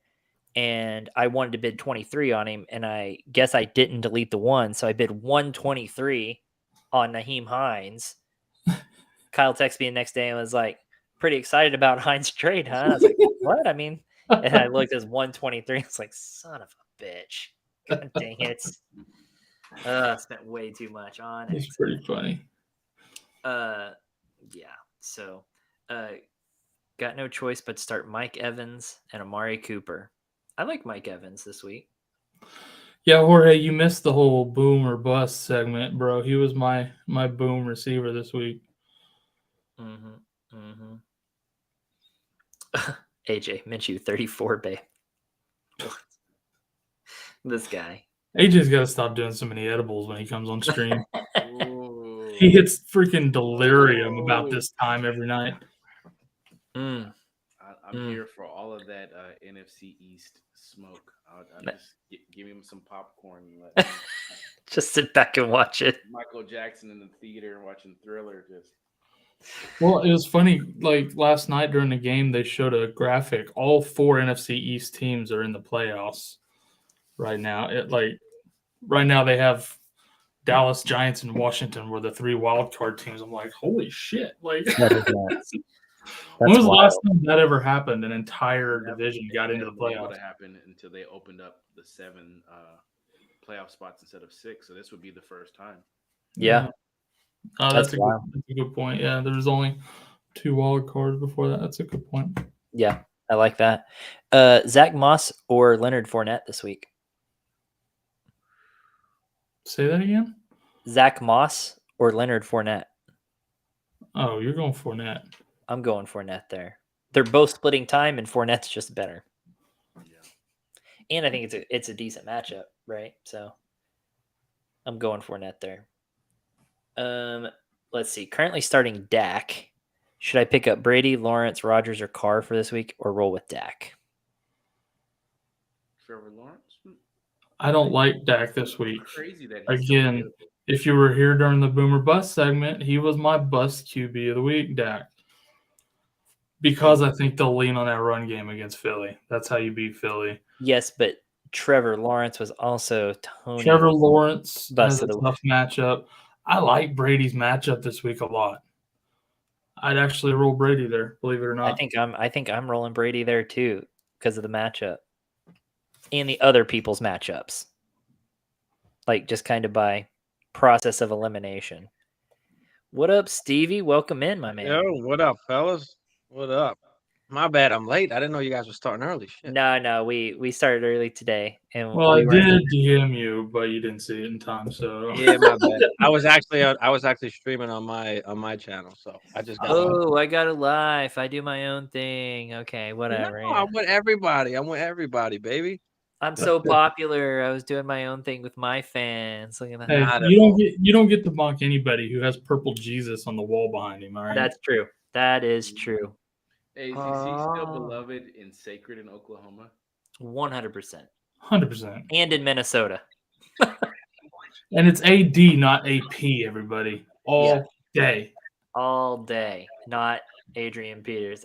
I always hated watching ESPN and they're like, AP. It's like, that's not right. It's AD. Dang it. Very true. They should do a whole documentary over it. I've seen articles about it, but they need to do a documentary, put it on Netflix so everyone can freaking see it. I want to see the 30 for 30 about Adrian Peterson and his NFL career and his 87 children. Him and Nick Cannon are like in a fucking child off to see who can have the most, I think. No, that's Phillip Rivers. I think Phillip Rivers has got like 9 or something like that. Yeah, but these were all on purpose. So I don't know. He's like a Mormon or something, right? So they have they have all those kids anyways. No, but if they did a thing on his 2,000-yard season when he came back from the injury, that'd be crazy. Yeah, that would be amazing. Dude, when he was so close to that to beating that title, I was like, no. He was like 9 yards short or something, I think. The dude ain't human. He ain't human. No. Bionic. Like that was also the year they did the what's the bad mouth reading, bad lip reading on him. Yeah. He was An like, orange orange peanut? Hilarious, man. I would wait all year for those. I love the bad lip readings, but I just remember that one so well because he was like, orange peanut? Peanut. For me? Yeah. Oh, I love That's that. like a nice consolation prize to not like winning your fantasy football. You get the voiceovers. There you go. The bad lip reading. I love those. The participation award. Yeah. Let's see. Jorge wants to know, how will Josh Allen do? He's due, isn't he? He's had a few average, mediocre games. I think he's due. I mean, I I'm mean, always trusting. he did great this He week. did great. He did great this week. Hell yeah. And he's playing against Chicago. I think he I'll has an take that. average week this week. He's- Chicago, they'll probably run a little more than usual. Yeah, I mean, he's gonna do But- the Josh Allen thing. I don't know. Maybe he'll run more than usual. mean- I don't know, but That's Who the hell are you going to play over Josh Allen? yeah, he'll do That's- fine. that's He'll the other do question. just fine. What, Kirk Cousins? Pfft. You can't. There's no one you're playing over. Yeah. The dude's floor is 20 points. Like, he'll be fine. No, 7. Is your team Pittsburgh? Is that your team? I don't want to talk about it. I came here to do the last call. I don't know why you're asking. Next thing you want my social, a blood sample, a fingerprint. I don't know what is. Oh, it I've already that got the blood have to do sample. with Josh Allen. I want feet. I Josh want Allen feet lit picks. Pittsburgh up when we scrimmaged them this season. What do Here- you want, Kyle? I want feet picks from you. No.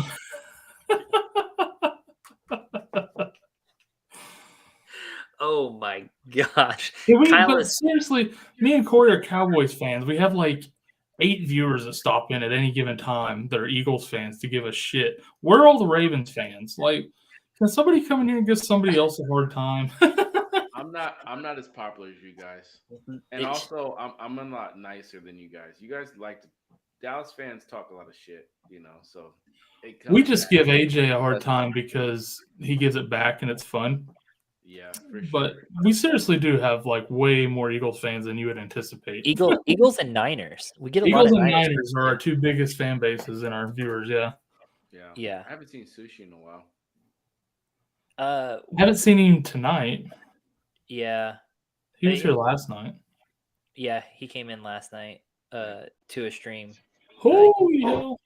Oh, there's JT. I like it. What's up, Jeremy? Now, you're road tripping, right? Is that correct? Oh, we can't hear you. On that note, while we got a full house, I'm gonna step out and get Yep. dinner, or dinner's ready.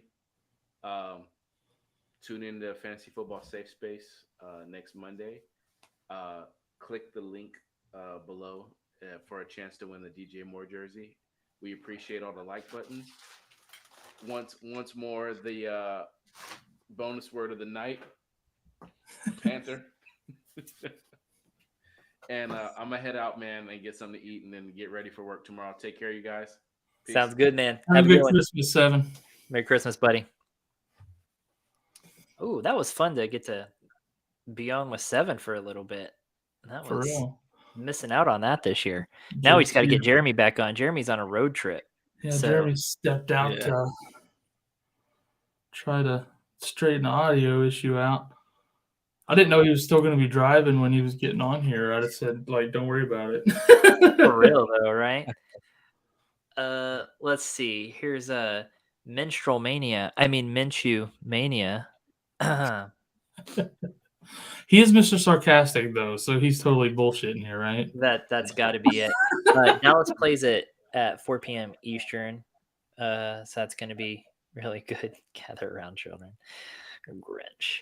Darren Waller or Pat Fryermuth? Farmouth. Love me some Fryer moves, but he got not even a Fryer, target listen, last week. Ricardo, you asked this earlier. We answered. Then we did Boom Bust, where I had him as my boom of the week. Now you're back asking the same question. It's still Fryermuth, buddy. Trust God. me on it. I do like Fryer moves, but I would hope that Kenny Pickett comes back. Is Mitch Trubisky definitely starting? Do we know that yet? I don't know that we know that yet. Yeah, I mean, Pickett loves him some Fryermuth, so yeah, I love some Fryermuth. Yeah, he was listed as a full participant on Tuesday's practice report. They didn't actually practice though. Said Tomlin expects Pickett to return on Saturday. So if Pickett is in, I do like Fryermuth. If Pickett is not playing, I like Darren Waller. I think I'm in agreement with that. Yep, and even AJ likes him. Yeah. Fryermuth. The dude has one catchless game and everybody's off him. Like, come on. They call him Baby Gronk, baby. I gotta start MVS or Boyd or London. Gotta go Moss. LOL. Had Hines all year too. Yeah, you gotta start one of those wide receivers. I'm starting London. Well, he's saying, I remember this question from earlier. Now it's Yeah. for flex, so it's those three or Moss. Yeah. He's Well, I back. guess it's Moss. Am I back? Yep, you're back. Yeah, we can hear you now. There we Okay, go. I am reporting live from Richfield, Utah. Oh boy. Oh man. I'm pretty sure I'm the only brown guy for about 30 miles. You might want to expand that radius. I don't know that 30 is high enough. I went into a Holiday Inn to use the bathroom, and he was like, "What the hell are you?" I was like, "Oh shit." You're the only guy without 3 wives for a while too, probably. So Yeah, I'll try not to let them know about my Zach Wilson views. So. Oh man. So are you passenger right now or are you driving? No, I'm driving. Just me. Sweet. That sounds like Me and hell of a road trip. don't recommend it in a Tesla. A terrible mistake. That's like, are you charging right now or are you actually driving?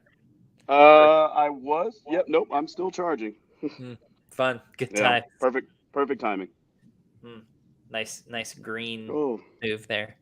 Let me see. I'm trying to think. I'm trying to find us where we're at in this chat here. Oh my god, lots of AJ talking shit. That's what he does. Oh, let's see. Oh, Chicago blew their load last week. They did. Just gone. Let's see. Should I drop Pierce for Foreman, Mostert, or Dillon? I went for Dillon, yeah. Yes, all of the above. Yeah, probably. I mean, I probably Mostert too. I'd drop him for any of them, but I prefer Dillon. Yeah. Yeah. Dillon looks to have the most secure role. They're finally giving the biggest guy the carries on the goal line. Kind of makes sense. Yeah. It's getting cold. Yep, it's getting cold. It's coming into Dillon season. Get the big boy in. We do have to remember, though, that LaFleur was the guy who wanted to go to Hilliard over Henry for a little bit in Tennessee. So just that is mind-boggling. My God. You would bring that up because that's hilarious. What a jackass! Not you, but LaFleur. I think that's why Aaron Rodgers had to have a sit down with him after he got named head coach. He was like, "Hey, what the fuck were you thinking?" Yeah. Hey, listen, dumbass. Listen, we're not going to pull that here. Any of that here, yeah. And he's trying, but all right. Need a QB this week. Win, and I'm in the chip. I have Watson. Not huge on playing him. Best options are Danny Dimes or Goff. Goff.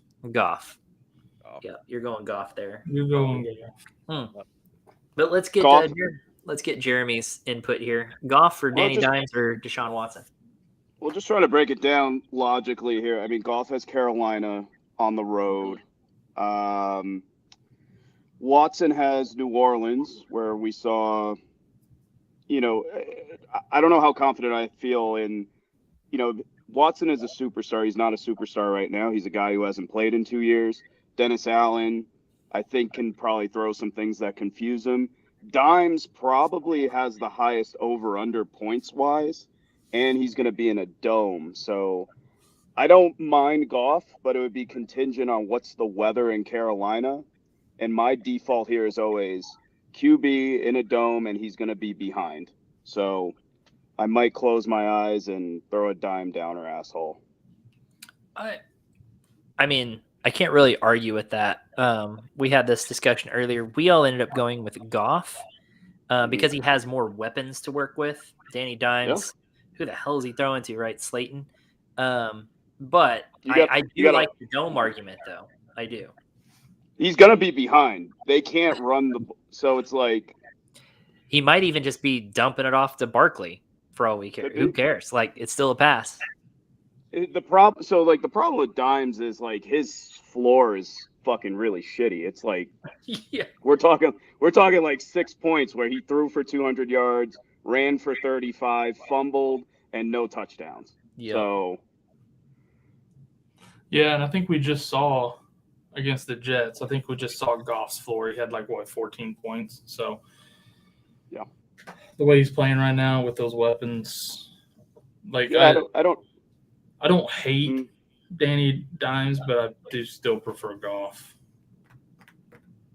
I mean, he does have the only thing with Danny Dimes, he has a little bit of rushing upside, but it's not like huge rushing upside, but at least it's there. I'm thinking I'm going Goff. Yeah. It's tough. It's hard to call that on a Tuesday, I'd say. I'd have to know what's the weather going to be in Carolina. That's the biggest determiner to me. At least we know it's in Carolina. It's not probably going to be too horrible. It's not going to be snowing. Might be a hurricane, but it won't be snowing. The wind is what concerns me.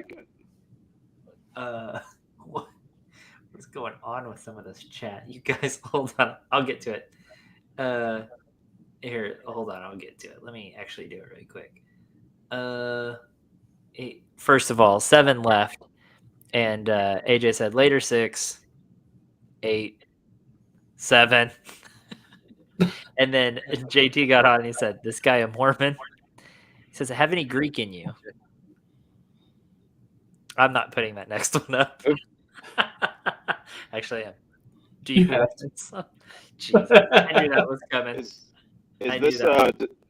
this Deshaun Watson's text exchanges being leaked? Yes. Deshaun, that you? Yeah. So in Carolina, I'm in actually North Carolina, but usually I use roto grinders for the weather, and it says temperatures around freezing, light winds, but it says good as weather you can pretty much ask for as of right now. Okay. I mean, I don't hate Goff. It's just that's going to be the biggest deterrent. I'm kind of taking names out of it. That's a lot colder than I was expecting, actually. It's cold down there. It's getting a little cold down here. Yeah. It is winter, Corey. I mean, we're right around like 30, 40. I mean, it's not really that cold. Yeah. It's not. I watched a compilation the other day of out in California where it was hitting the mid 50s, and all the news stations and everything, they're all in their big coats talking about how cold it is in the winter blast and everything. It's like mid 50s. It's like, you're so stupid. It was silly. It was. Well, I forgot who Miami was playing at somewhere, and it was like 50 degrees, and they had all the heaters and everything on the sidelines, like 50 degrees. Like, that's hilarious. Don't need all that. Big Trav, what's up? Big shorts at 50 degrees. Well, I wear shorts until it gets under 40, people. That's a fat guy thing, huh? Oh man. Yeah, it is totally. AJ said, "I have no idea how I found this network. I'm from Philly, so happy I did though. You guys are awesome. Love you too, bro. Thanks for always coming in. Love it. Love you too, buddy." Big Trev, Skull. I witnessed the greatest comeback of all time. Yes, we did. Yes, we did. Dude, that was wild. It was wild. And the interview after, when Kirk Cousins learned it, that like it was the biggest comeback in history, he was just like, "It is," and he's like, "Oh man, I don't even know what to say." That was kind of fun to watch. Yeah. I know it's breaking at the beginning. I had about $1,000 on the Vikings, so I was just like, I'm just gonna go cry, and then I was at halftime. I was just like, fuck it, like, what was I here in Denver to do? All right, cool, let's go do that, and then just try to watch them come back. I saw that halftime score, and I was like, well, that's not how I expected that game to go. And then I saw the final score, and I was like, that's a little more like what I expected the game to be like. But It's wild. What was great, the refs, like, I'm sure you guys talked about it, but they got screwed over every which way. And it was like absolute bananas. 2 fumble returns for touchdowns we got screwed out of. Yep. And then Kirk did his I'm gonna throw this stupid fucking interception real quick. But even that Rager's punt return got called off. So that kind of led to that, and it's just the whole thing was just like they didn't get any breaks. You know what I mean? They earned that. Yeah, no doubt. Although Matt Ryan did get that yard. Just saying. He did so get they got that one break. He did get that yard, though. I just want to. He did get that yard. Matt Ryan got that yard. Dez caught it. You know, what are we saying? It's a thing. What was annoying about there was the dirty hit on Jefferson that led to Rager being in, and then we just were like, how the fuck did this guy get drafted in front of Jefferson after you saw him run that route? Yep, real. Absolutely. But thank God he did, right, Stevie? Actually, I'm gonna have to agree with AJ on this too. How is Deshaun still a thing? Deshaun Jackson. No, he's not a thing. He's just a name. It's not. That he's still playing is just annoying. Go away. Don't even. He has less yards than AJ Green. That's sad, and it makes me happy. Here's one. Should I keep rolling with Hawkinson or look at waivers? Dude, roll Hawk. Yeah, we're rolling Hawk. His next 2 matchups are awesome. Like, just ride Hawk. I mean, I can't imagine there's something better on waivers. No way. The only one I'm rolling over Hawk right now is Kelsey. He's a third down go-to. I mean, look, the last 1, 2, when did he go to? This was Washington. It's 1, 2, 3, 4, 5, 6, 7, 8 games, 9, 10, 9, 6, 6, 8, 9, his targets. So he's getting a bunch of targets, which is what you like, especially at the tight end position. Oh, yeah, and especially at a position that's just been in shambles all year, like tight end position. Oh, my God. Yeah. I mean, there's just nothing. Roll with what got you there. Yeah, there's nothing better. There's not going to be better. I agree. Yeah, maybe Brock Wright. Yeah. What did Corey say? It's a fat guy thing. I wear shorts till I can't anymore. Dude, I do too. I didn't turn my heat on in my house until like Thanksgiving. Yep. It's cold in my house. I have a wife and a 2-year-old. They make me turn on the heat. I'm definitely one. It's like I'll put on sweats. I'm fine, and I'll sleep good because it's cold. I'll let it get down to the 50s in my house. I don't give a shit. But the wife, no, she's not about that. So whatever. Oh, anyway, look at this. We got Philly Forever up in here. What is up, my man? Bro, I haven't seen you in forever. It's been a while. You win something from us, and then you just disappear. You hit it and quit it, Philly. And that I feel so used. I feel dirty. I'm just so sad. So you feel like Nick Foles? Yeah. What's funny is I said back after they won that Super Bowl, I was like, they should keep Foles and get rid of Wentz. And then they didn't. And then Wentz just kept sucking. I was like, okay. I guess the right answer was just get rid of both of them, but yeah. Yeah, it was. But it wasn't the right time because Hurts was not ready yet. Yeah. Fucking Philly. Yep, there he is, AJ. He's back. So I'm gonna donate it when I win. Who you donating to? He says, Kyle, I feel better with shorts. Yeah, Corey, cold ass hair. Yeah. Oh, that's. I don't like wearing pants. I get hot. Shorts are just better. Yep. Who do I start out of these running backs? Kamara, Dobbins, Foreman, Moss, Jeff Wilson. It's hard not to go with Dobbins. He said he needs 2 on the next message. So cool. You get to pick 2 out of this. Yeah. So Dobbins for sure, and then I'm going Kamara. I don't feel good about it, but Yeah. It's Cleveland out of that group. I'm going Kamara and Dobbins. Yeah. I I mean, actually agree. yeah. I mean, I feel like any other move would be just too cute. I want it to be Jeff Wilson, but it's not. No, Yeah. it's going to be Dobbins and Kamara for me. Yeah. Sad. AJ, keep talking. What Philly said, nah, basketball's whooping my ass. I'm out by 9 p.m. My goodness, man. Give it up. It's still football season. That's funny. Dude, I'm not giving you my phone number, AJ. I'm not letting you blow me up on Saturday on Christmas Eve about that football game.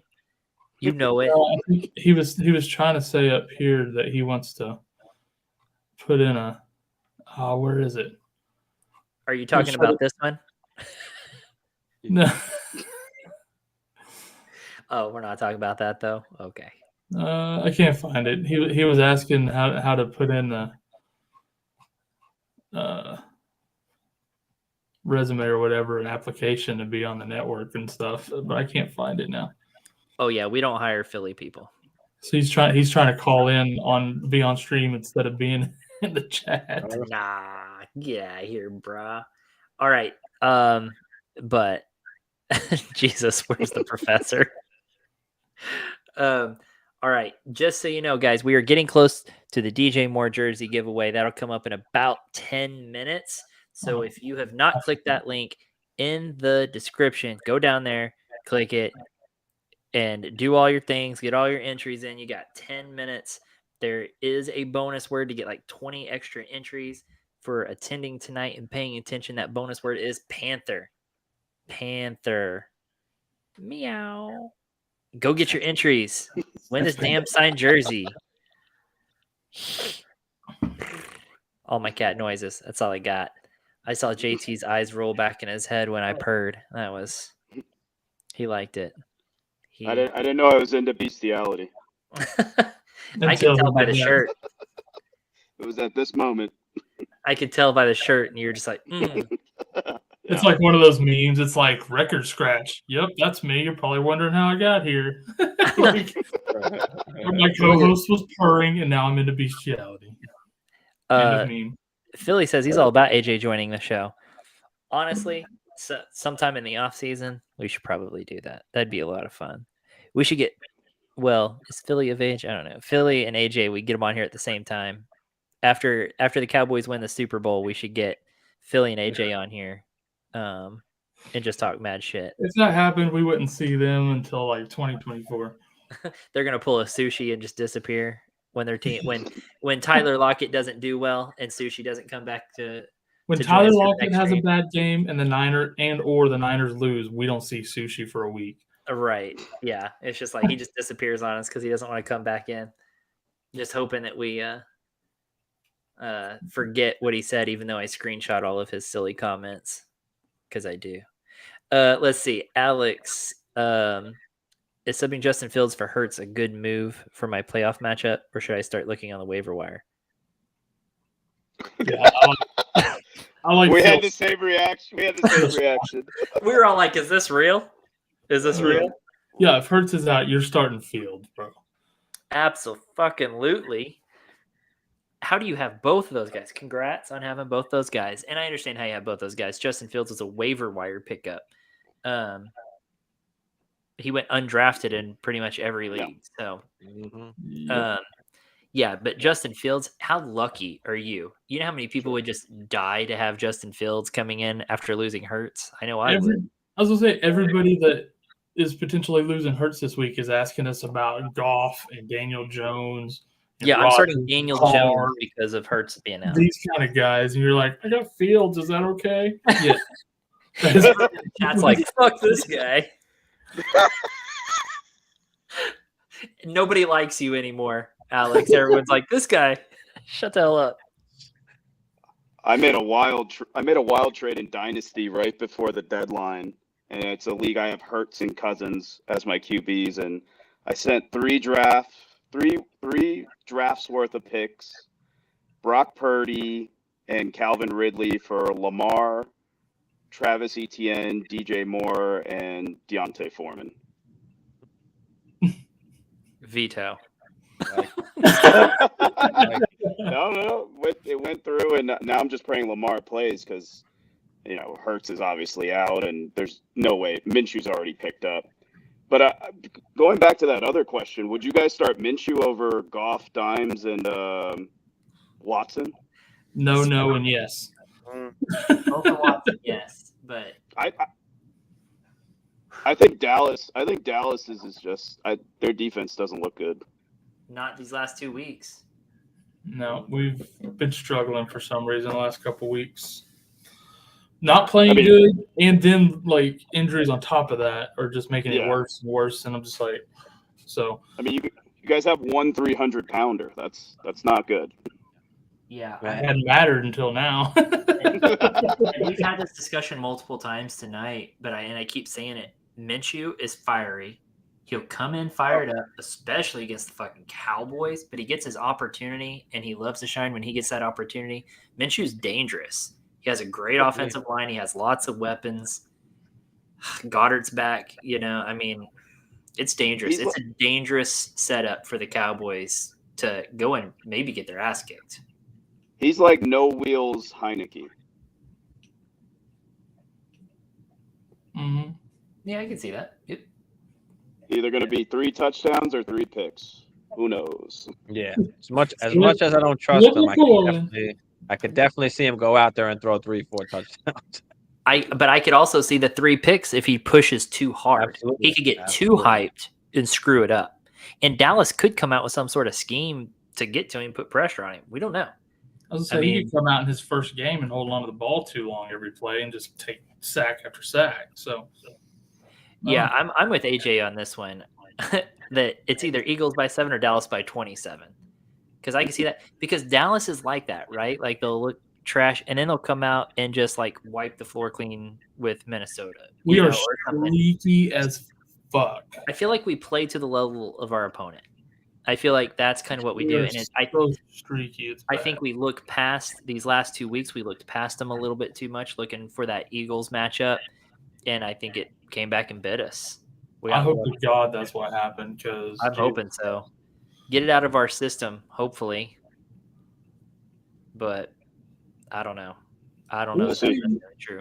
I think the lines have been an overreaction. It's like Dallas minus 7.5 right now, and that's a lot. That's a lot. It hit -9 when the Hurts news dropped. Like it spiked, and now it's kind of like stabilizing. I saw it go down to -6, and I just looked at it. It was like -7.5. So it's kind of like going all over the place. Huh.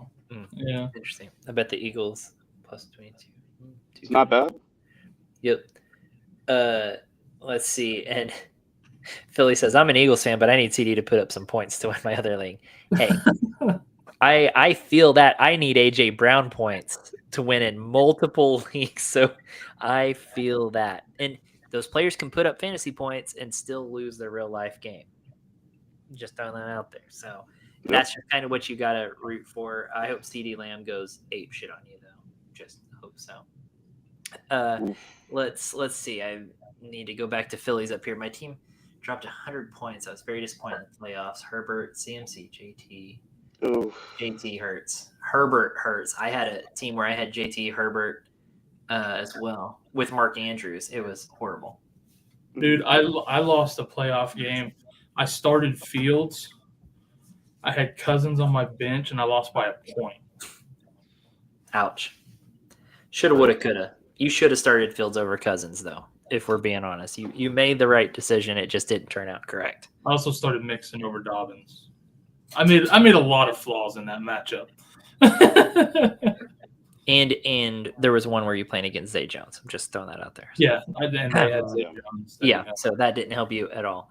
Zay fucking Jones. But here to ruin everybody's playoffs. Zay Jones and Jerick McKinnon can both kiss my whole ass. Yeah, that Jags L did hurt pretty bad. That was not. It did, but we still managed to clinch a playoff spot. So as long as we get our shit together before then. I don't know, Dallas in the playoffs as of late. Not a good showing. I think you guys are lined up to play the South, so you should be okay. That sounds fantastic, unless it's the Jags. Yeah, the mock-up I saw today had us the 5th seed. Yeah, you guys play the Bucks. Yeah, we're playing the Bucks, but we're on the same side as Philly, so we'll probably have to play them again. I would take the Bucks. I'm not feeling high on the Bucks. I would take that. I'll take Hey, the the Bucks, but the playing Bucks Philly suck. again, playing Philly again the next round will suck dick. That would suck. That would suck pretty bad.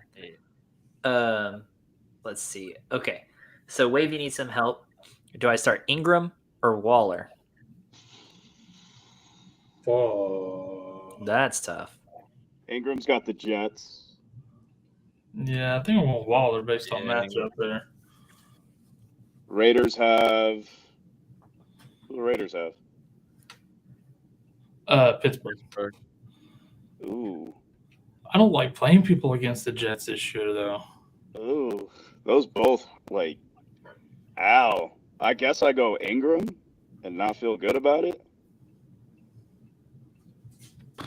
I guess you just get the tight end position out of the way on Thursday and just cry the rest of the week.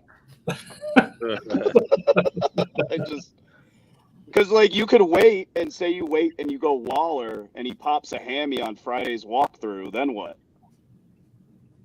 Well, Ingram could pop a hammy on the first play from scrimmage Thursday. You can't predict injuries. I think I'm going Ingram because those corners and stuff, those DBs, I think are going to be all over Kirk and Zay Jones. Yeah. I think maybe he could beat CJ Mosley if they get matched up. Yeah. Yeah. I don't know. He's been hot. Pitt's defense doesn't worry me in the passing game at all. No. Not really, but I think I'd rather trust Ingram. He's been hot. He's been getting the looks, so I'd rather just roll with that than trust Derek Carr and Waller, who can barely get on the football field. Also, Waller Pittsburgh's going to have Minka on Waller, so that's a little different. Well, Waller only had 3 targets last game. He made the most of them, but he only had 3 targets to Ingram's 10 targets. And so... Yeah, I'm going Ingram. And he had 15 targets the week before that, Ingram did, and 7 before that. I mean, that's great volume. He's getting worked into it all of a sudden, and I'm here for it. I'm going Ingram there. Stick with who got you to the dance. Just the last couple weeks, but still worthwhile. Waller didn't get nobody there. Just throwing that out there. He hadn't done shit for anybody all year. But other than the first 2 games of the season, maybe we'll give him week 2 against Arizona. Waller's probably the reason you're not there. That's true. Yeah. Yeah, your 3rd round draft pick let you down this year. That's for sure. And Jorge said, so we drop JT now, right? Yeah. Yeah, you can drop he's him. on IR. He's gone. Yep. Sahel says you're welcome for that playoff spot. Does he play against someone in this chat? Are there 2 people in the same league here? Oh, no, he's talking about Dallas's playoff spot, I believe. Oh. Yep. Got it. No, much appreciated. I love my team this week. Burrow, running backs, Godwin, Lamb, Jay Jettis, Tiny Kelsey. Oh my God, yeah, Philly. Bro. Yeah. Like the only weak spot there is Kamara. Imagine that. How crazy! Did you think at the beginning of the season you would see a roster and say that Kamara was the weak spot? Yeah, that's wild. Oh, AJ plays in a TD only league. That's interesting. I've never been in one of those. Yeah, I think he gets one too, AJ. I've never done it either. I've heard of them. I used to hear of them more back when like standard scoring was the thing. Yeah, more people did TD only. Jamal Williams has to be the biggest value in that format. Oh, absolutely. Yeah, absolutely. Mr. Sarcastic thinks Waller's a must-start call of the week there. Interesting. Everyone's hoping for Waller. Everyone rooting for him. Let's see. Sahel had the same team, but Andrew, Saquon, Aaron Jones, and K9. I don't like fantasy. Oh my god. Yeah, that's rough. Yep. I face Ben this week in playoffs. That's going to be interesting. Ooh, that will be That fun. would be fun. I should lose handedly, so it's fine. Oh, if you're gonna lose, if you're supposed to lose handedly, then you'll probably win. Yeah, Because that's my how this team's season's gone. This season's been in the upside down, so yeah, you might win. Yeah, I completely forgot to set my lineups, and I'm 7-7. He's like, I think he was like 12-2 or something. So we'll see what happens here. I didn't think I was going to win. 7 on accident. Yeah. I hate your fucking face right now. I'm out here playing the wire and trading and setting my lineups, and I'm winning like 5 games in some leagues to McKinnon and Zay Jones and shit. You're out here just like 7-7. I've dropped Lawrence, Garrett Wilson, and I dropped someone else in that league that came back to bite me in the ass. Probably McKinnon. No shit. AJ says that TD League has been going since the 90s. Yeah, that's an older format for sure. Yep. They don't even do rankings for those anymore. Like nobody plays that. No. So yes, the hell, it's so bad. I was dominant with the regular season for that. Yep. Whoever okay. got Tomlinson in 06 just won the league. Yeah. No shit. Yeah. What do you guys? Yeah, no shit, Randy Moss. What do you guys project Dobbins' stats to be with and without Lamar? I'm horrible at stat line guesses. I am too. What do you? I think he'll do great, but I mean, yeah, they have Atlanta at home, right? Or are they in Atlanta? Not that it makes too much of a difference. No, yeah, they're at Baltimore. So, I mean, he'll get over 100 yards again. I think he gets in the in the end zone this week, though. Yeah, I think they with or without. I think he gets that same. I mean, they're playing Ritter. They're probably going to try to just shorten the game and keep their try to put him in obvious passing situations. But it could be a run fest. I mean, Algier had a good week. Yep. I would say the over-under there is probably 100 yards with or without Lamar. Yeah. Thinking about around 16, 17 points for him.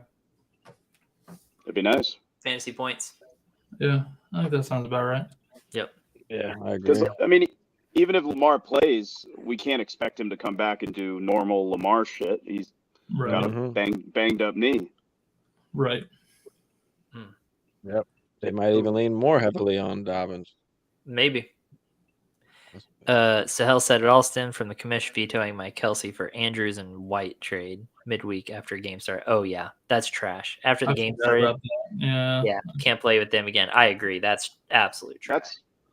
That's a fine trade. I don't understand. That shouldn't be. The commission that league is dirty because he told us last time he brought that up. He told us about a trade that the commish did that was lopsided that he let go through. So it's. Well, in that one, I think he might have been playing against the commish that week or something, and he vetoed it, or he reversed it after games had already started, and it would have given him Kelsey because it was bad. It was really bad. That commish is a piece of shit. Dirty. Yeah, that's bad. Let's see. Not true. Many men kickers as well. Let's not go back in history. What? I have no idea what he's talking about. I have no idea what he's talking about. He's having a conversation in our chat with somebody else. AJ says, I like Mike Sanders. Miles Sanders. There you go. It's like Mike Sanders. Who the fuck is Mike Sanders?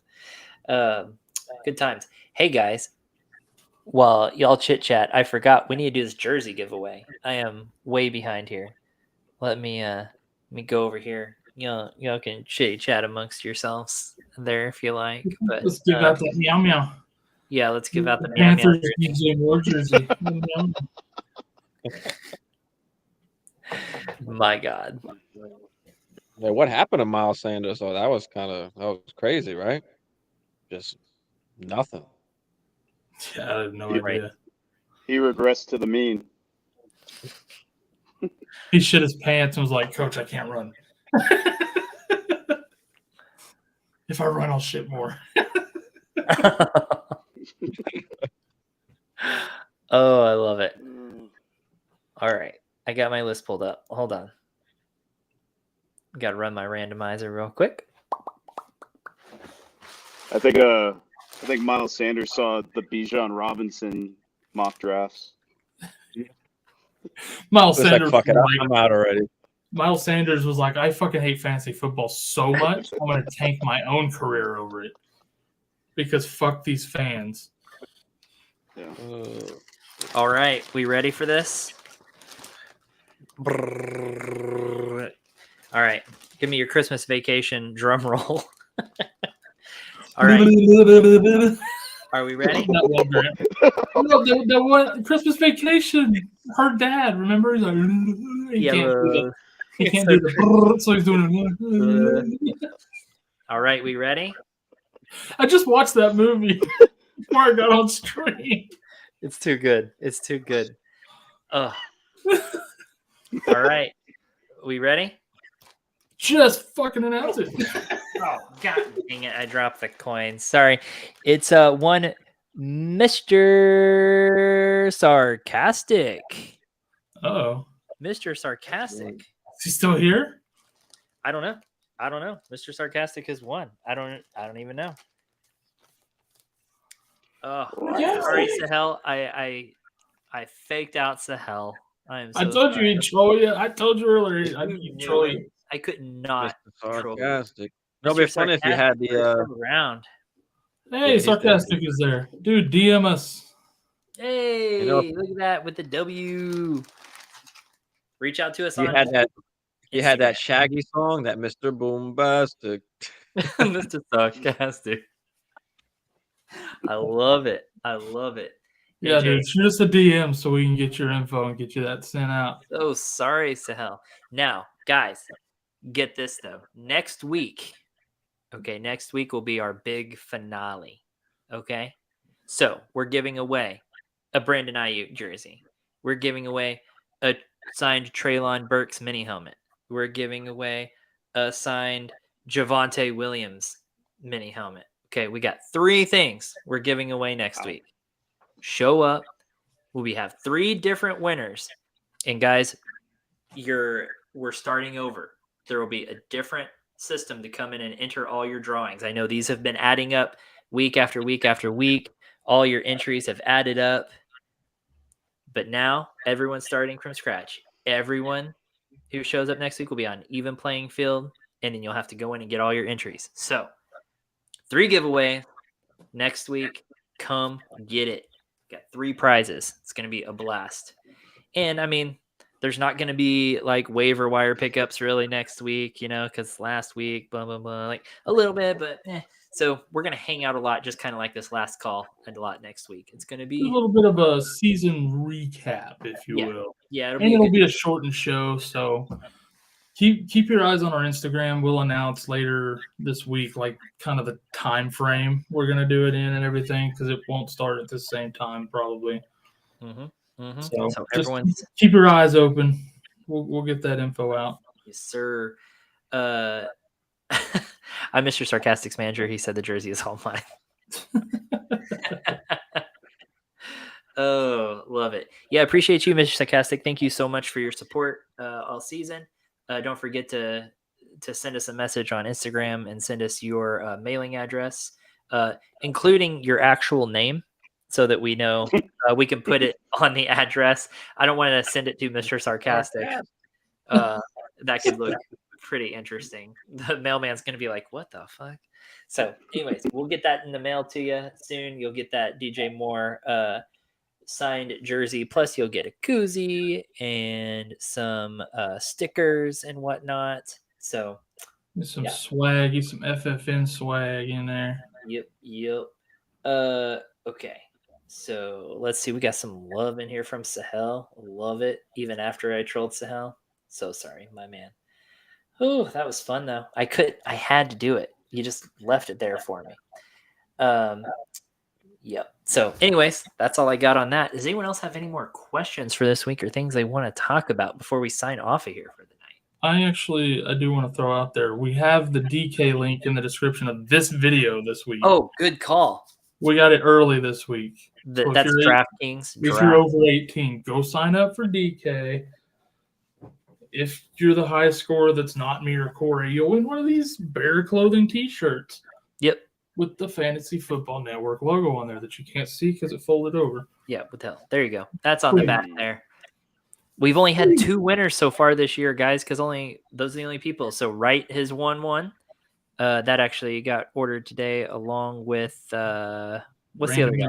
Randy Miller won the other one. So Randy won the other one. So we've only had 2 people. Come join it. It's really easy to beat us. I mean, and actually, you don't even have to beat us. You just have to be the highest score that's not me and Kyle. You're just playing along with us just for fun, but you don't even have to beat us. So next year we should make them win. Like we've already started the precedent this year, but next year you're gonna have to win that thing to get the t-shirt. Yeah, we'll make you earn it next year. So this year we just want people in it. Like just come we're gonna need play. We're gonna need more super chats to afford all this shit though, because we are losing money, but it's a lot of fun. It's a lot of fun. It is fun. So, it's like, yeah. Anyways, it's a good time, and you guys are supporting us, so it's fun to give back and give a little something to you guys too. So, anywho, that's all I've got, guys. I'm cool with signing off for that. No one else got questions for this week, so yeah. AJ's got no money. He spends all his money on edibles. I don't blame him. Can you send those in the mail? Like, not legally. Panic meter 1 to 10 if you guys lose to the Eagles. Nah, we're I'm not panicked. We're still in the playoffs.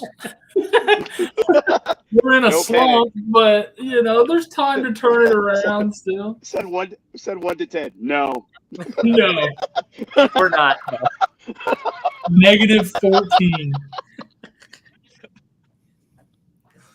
-69. You're right though. That's funny. 1 to 10. We're just both said like no. We're not playing your stupid games, JT. Okay, charge your fucking Tesla and shut the hell up.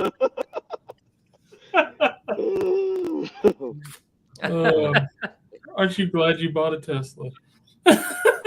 He's probably happy he's in a Tesla. He's probably more mad that he's here with us. Just be these fuckers dissing my Tesla. It worked out perfect. I'm in camping mode at the moment. He's a Jets fan. He took going green to the extreme. Hey, how is that Tesla though? Green machine is. I am not a Jets fan. Zach Wilson's the quarterback again. I'm a Bills fan. Oh. As long as Zach Wilson is the Jets quarterback, I am supporting the goddamn Bills. So was your mom on the list? Is that what happened? Show me on this doll where he hurt you. I wish. He might play better. He might hate himself afterwards so much he'll stop trying to be Aaron Rodgers. AJ, speak English. You're going Jorge. He's going Jorge on us. I don't know what's going. Who's got a real? I have no idea what he's like. Diesel. Who's got a real? Damn. Why? I have a S. I have a what the fuck? I have an Audi diesel. Got it. Oh, he finally got it out. He finally got it Audi. He's actually typing with a stutter. Like, what is going on right now? I like how he just stops and like, why? What the fuck? I think he's got some Greek stuck in him. You didn't let him get it all out of his system, so yeah, it's clouding his judgment. I get it. Like, yeah, exactly. Oh yeah, I'm sure it was your phone's fault, AJ. Yeah. Sure. Oh, it was my phone. Yeah. Sure it was. I guess he splooged in one of the cracks. That was you trying to type after you paid for that diesel gas. I will say I saw gas for $1.99 in Denver. That was kind of crazy. Oh, that's nice. Holy cow! Yeah, I was like, holy shit, that can happen. Usually Oklahoma's one of the cheapest in the country, and we're still over 2. Like we're still like 2.5-ish. I think. We're about 250. Yeah. Yeah, that's about what I saw consistently. But I saw one for $199. I was like, God, damn, what the fuck am I driving this for? They're Yeah. high. They put up the wrong signs. Do you prefer driving with that battery or stopping, having to charge that thing? Like I work at a dealership and so many people churn in those cars like within a year or two. I mean, for me, it's I don't mind it, man. Like I most of the time, like when I'm going grocery shopping, I could just leave it charging, and it makes no difference to me. I got it when once I saw gas hit $6 in LA, I was like, all right, I can't fucking deal with this shit. Like it's a quarter. I trade 30 minutes and I pay a quarter of the price. I'm fine with that. Mm-hmm. Yeah. No doubt. It is, look, it is not for everybody. That I will say. Like if you get frustrated or whatever, like go for it. I'm just glad there's different options. Yeah, no doubt. Definitely. Philly is headed to bed. Have a good one, man. Thanks for coming in. Hope the birds suck ass. Merry Christmas. Honestly, I'd rather lose now and then beat them in the playoffs because it's real hard to beat a team 3 times. Oh no shit. Man. Yeah, yeah, AJ says what? No, diesel. Flawless logic right there, guys. That's true. Yeah, diesel is expensive here too. It's at about 4 something here too. So Yeah, it's way more expensive. For sure. Yeah, Merry Christmas. Merry Christmas, Philly. Have a good one, man. Though I hope it's ruined on Christmas Eve. Yeah, you filthy animal. I know what I'm watching after the stream now. I hope every one of them Cowboys get to jump into that Salvation Army bucket. I hope every fucking one of them gets to do it. I want to see the tight ends do that whack-a-mole again. That was so funny. Yeah, that was fantastic. And that they all got fined for it is so stupid. I hate the NFL sometimes. Like, get out of here. So hell, Merry Christmas, my man. Just so you guys know, we will be doing pregame Saturday morning. We won't do a Sunday morning pregame. We will do a Saturday morning pregame at it'll be noon Eastern, 11 Central Time. We'll do that. So if y'all want to come back on Saturday morning, we'll get to say Merry Christmas to you one mo again. Merry Christmas, Mr. Sarcastic. I mean, you get a present just in time. I'll try to get that in the mail pretty quick if you get us your address. So I've got to stick another one in the mail already. For who was that? Who was that other one, Kyle, that just won the Ayuk jersey? It was Sushi. Oh, Sushi. Yeah. That's right. I got to get Sushis in the mail tomorrow. So if you get him in the mail tomorrow, he should have it by Christmas because those things have been getting to our people really fast when we mail them out. So yeah, they get there in like 2 to 3 days, but USPS, hard to say. So did you guys get any trades done on the prizes? Anyone trade any prizes? I don't think anyone did. I don't think anybody's done that. No, I'm surprised nobody's tried, but unless they're doing it behind our backs, which wouldn't break my heart. You just go do it. I don't care. Trade jersey swaps. I don't care. I don't care. Veto. I don't care. It's paid for already. Like, I mean, the shipping is like $11 to do it, but yeah, let's see. If Scotty's there, I'm in. He is there, Sahel. Him and my invisible coin that I'll find after dropping earlier on that announcement. Sorry, but I'll get it back before Saturday. I was gonna buy you a present, but Eagles. Okay. It's Cole for you, AJ. Yep, you get Cole. You get the Jerry Jones illegitimate child treatment. Ooh, got him. Got him. I'm gonna buy you a Dallas Cowboys butt plug for Christmas. Hey. Well, he'd be used to that. The Cowboys have been fucking him for a while.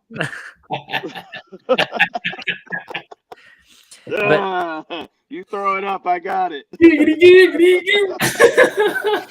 Also, Kyle, the point of a gift is to get someone something they don't already have. So true. That's true. Yeah. So you should be more original than that. Oh, what, dude? Oh, I don't know what you're talking about. Okay, yeah, play innocent. That's fine. I think we should end on that note. That was fantastic. Yep. With that being said, Thanks for joining us tonight, Jeremy and Stevie. Appreciate you. It's a lot of fun. So I'm gonna try to dodge these Mormons. there you go. There you go. That's a They're good. forming wives left and right. Too good. Too good. Awesome, guys. Y'all have a good night. Everyone in the stream, if we don't see you Saturday morning, Merry Christmas to you. I can't believe it's already time for it. I hope your fantasy playoffs go well and you make it to your finals for every last one of you, except for AJ.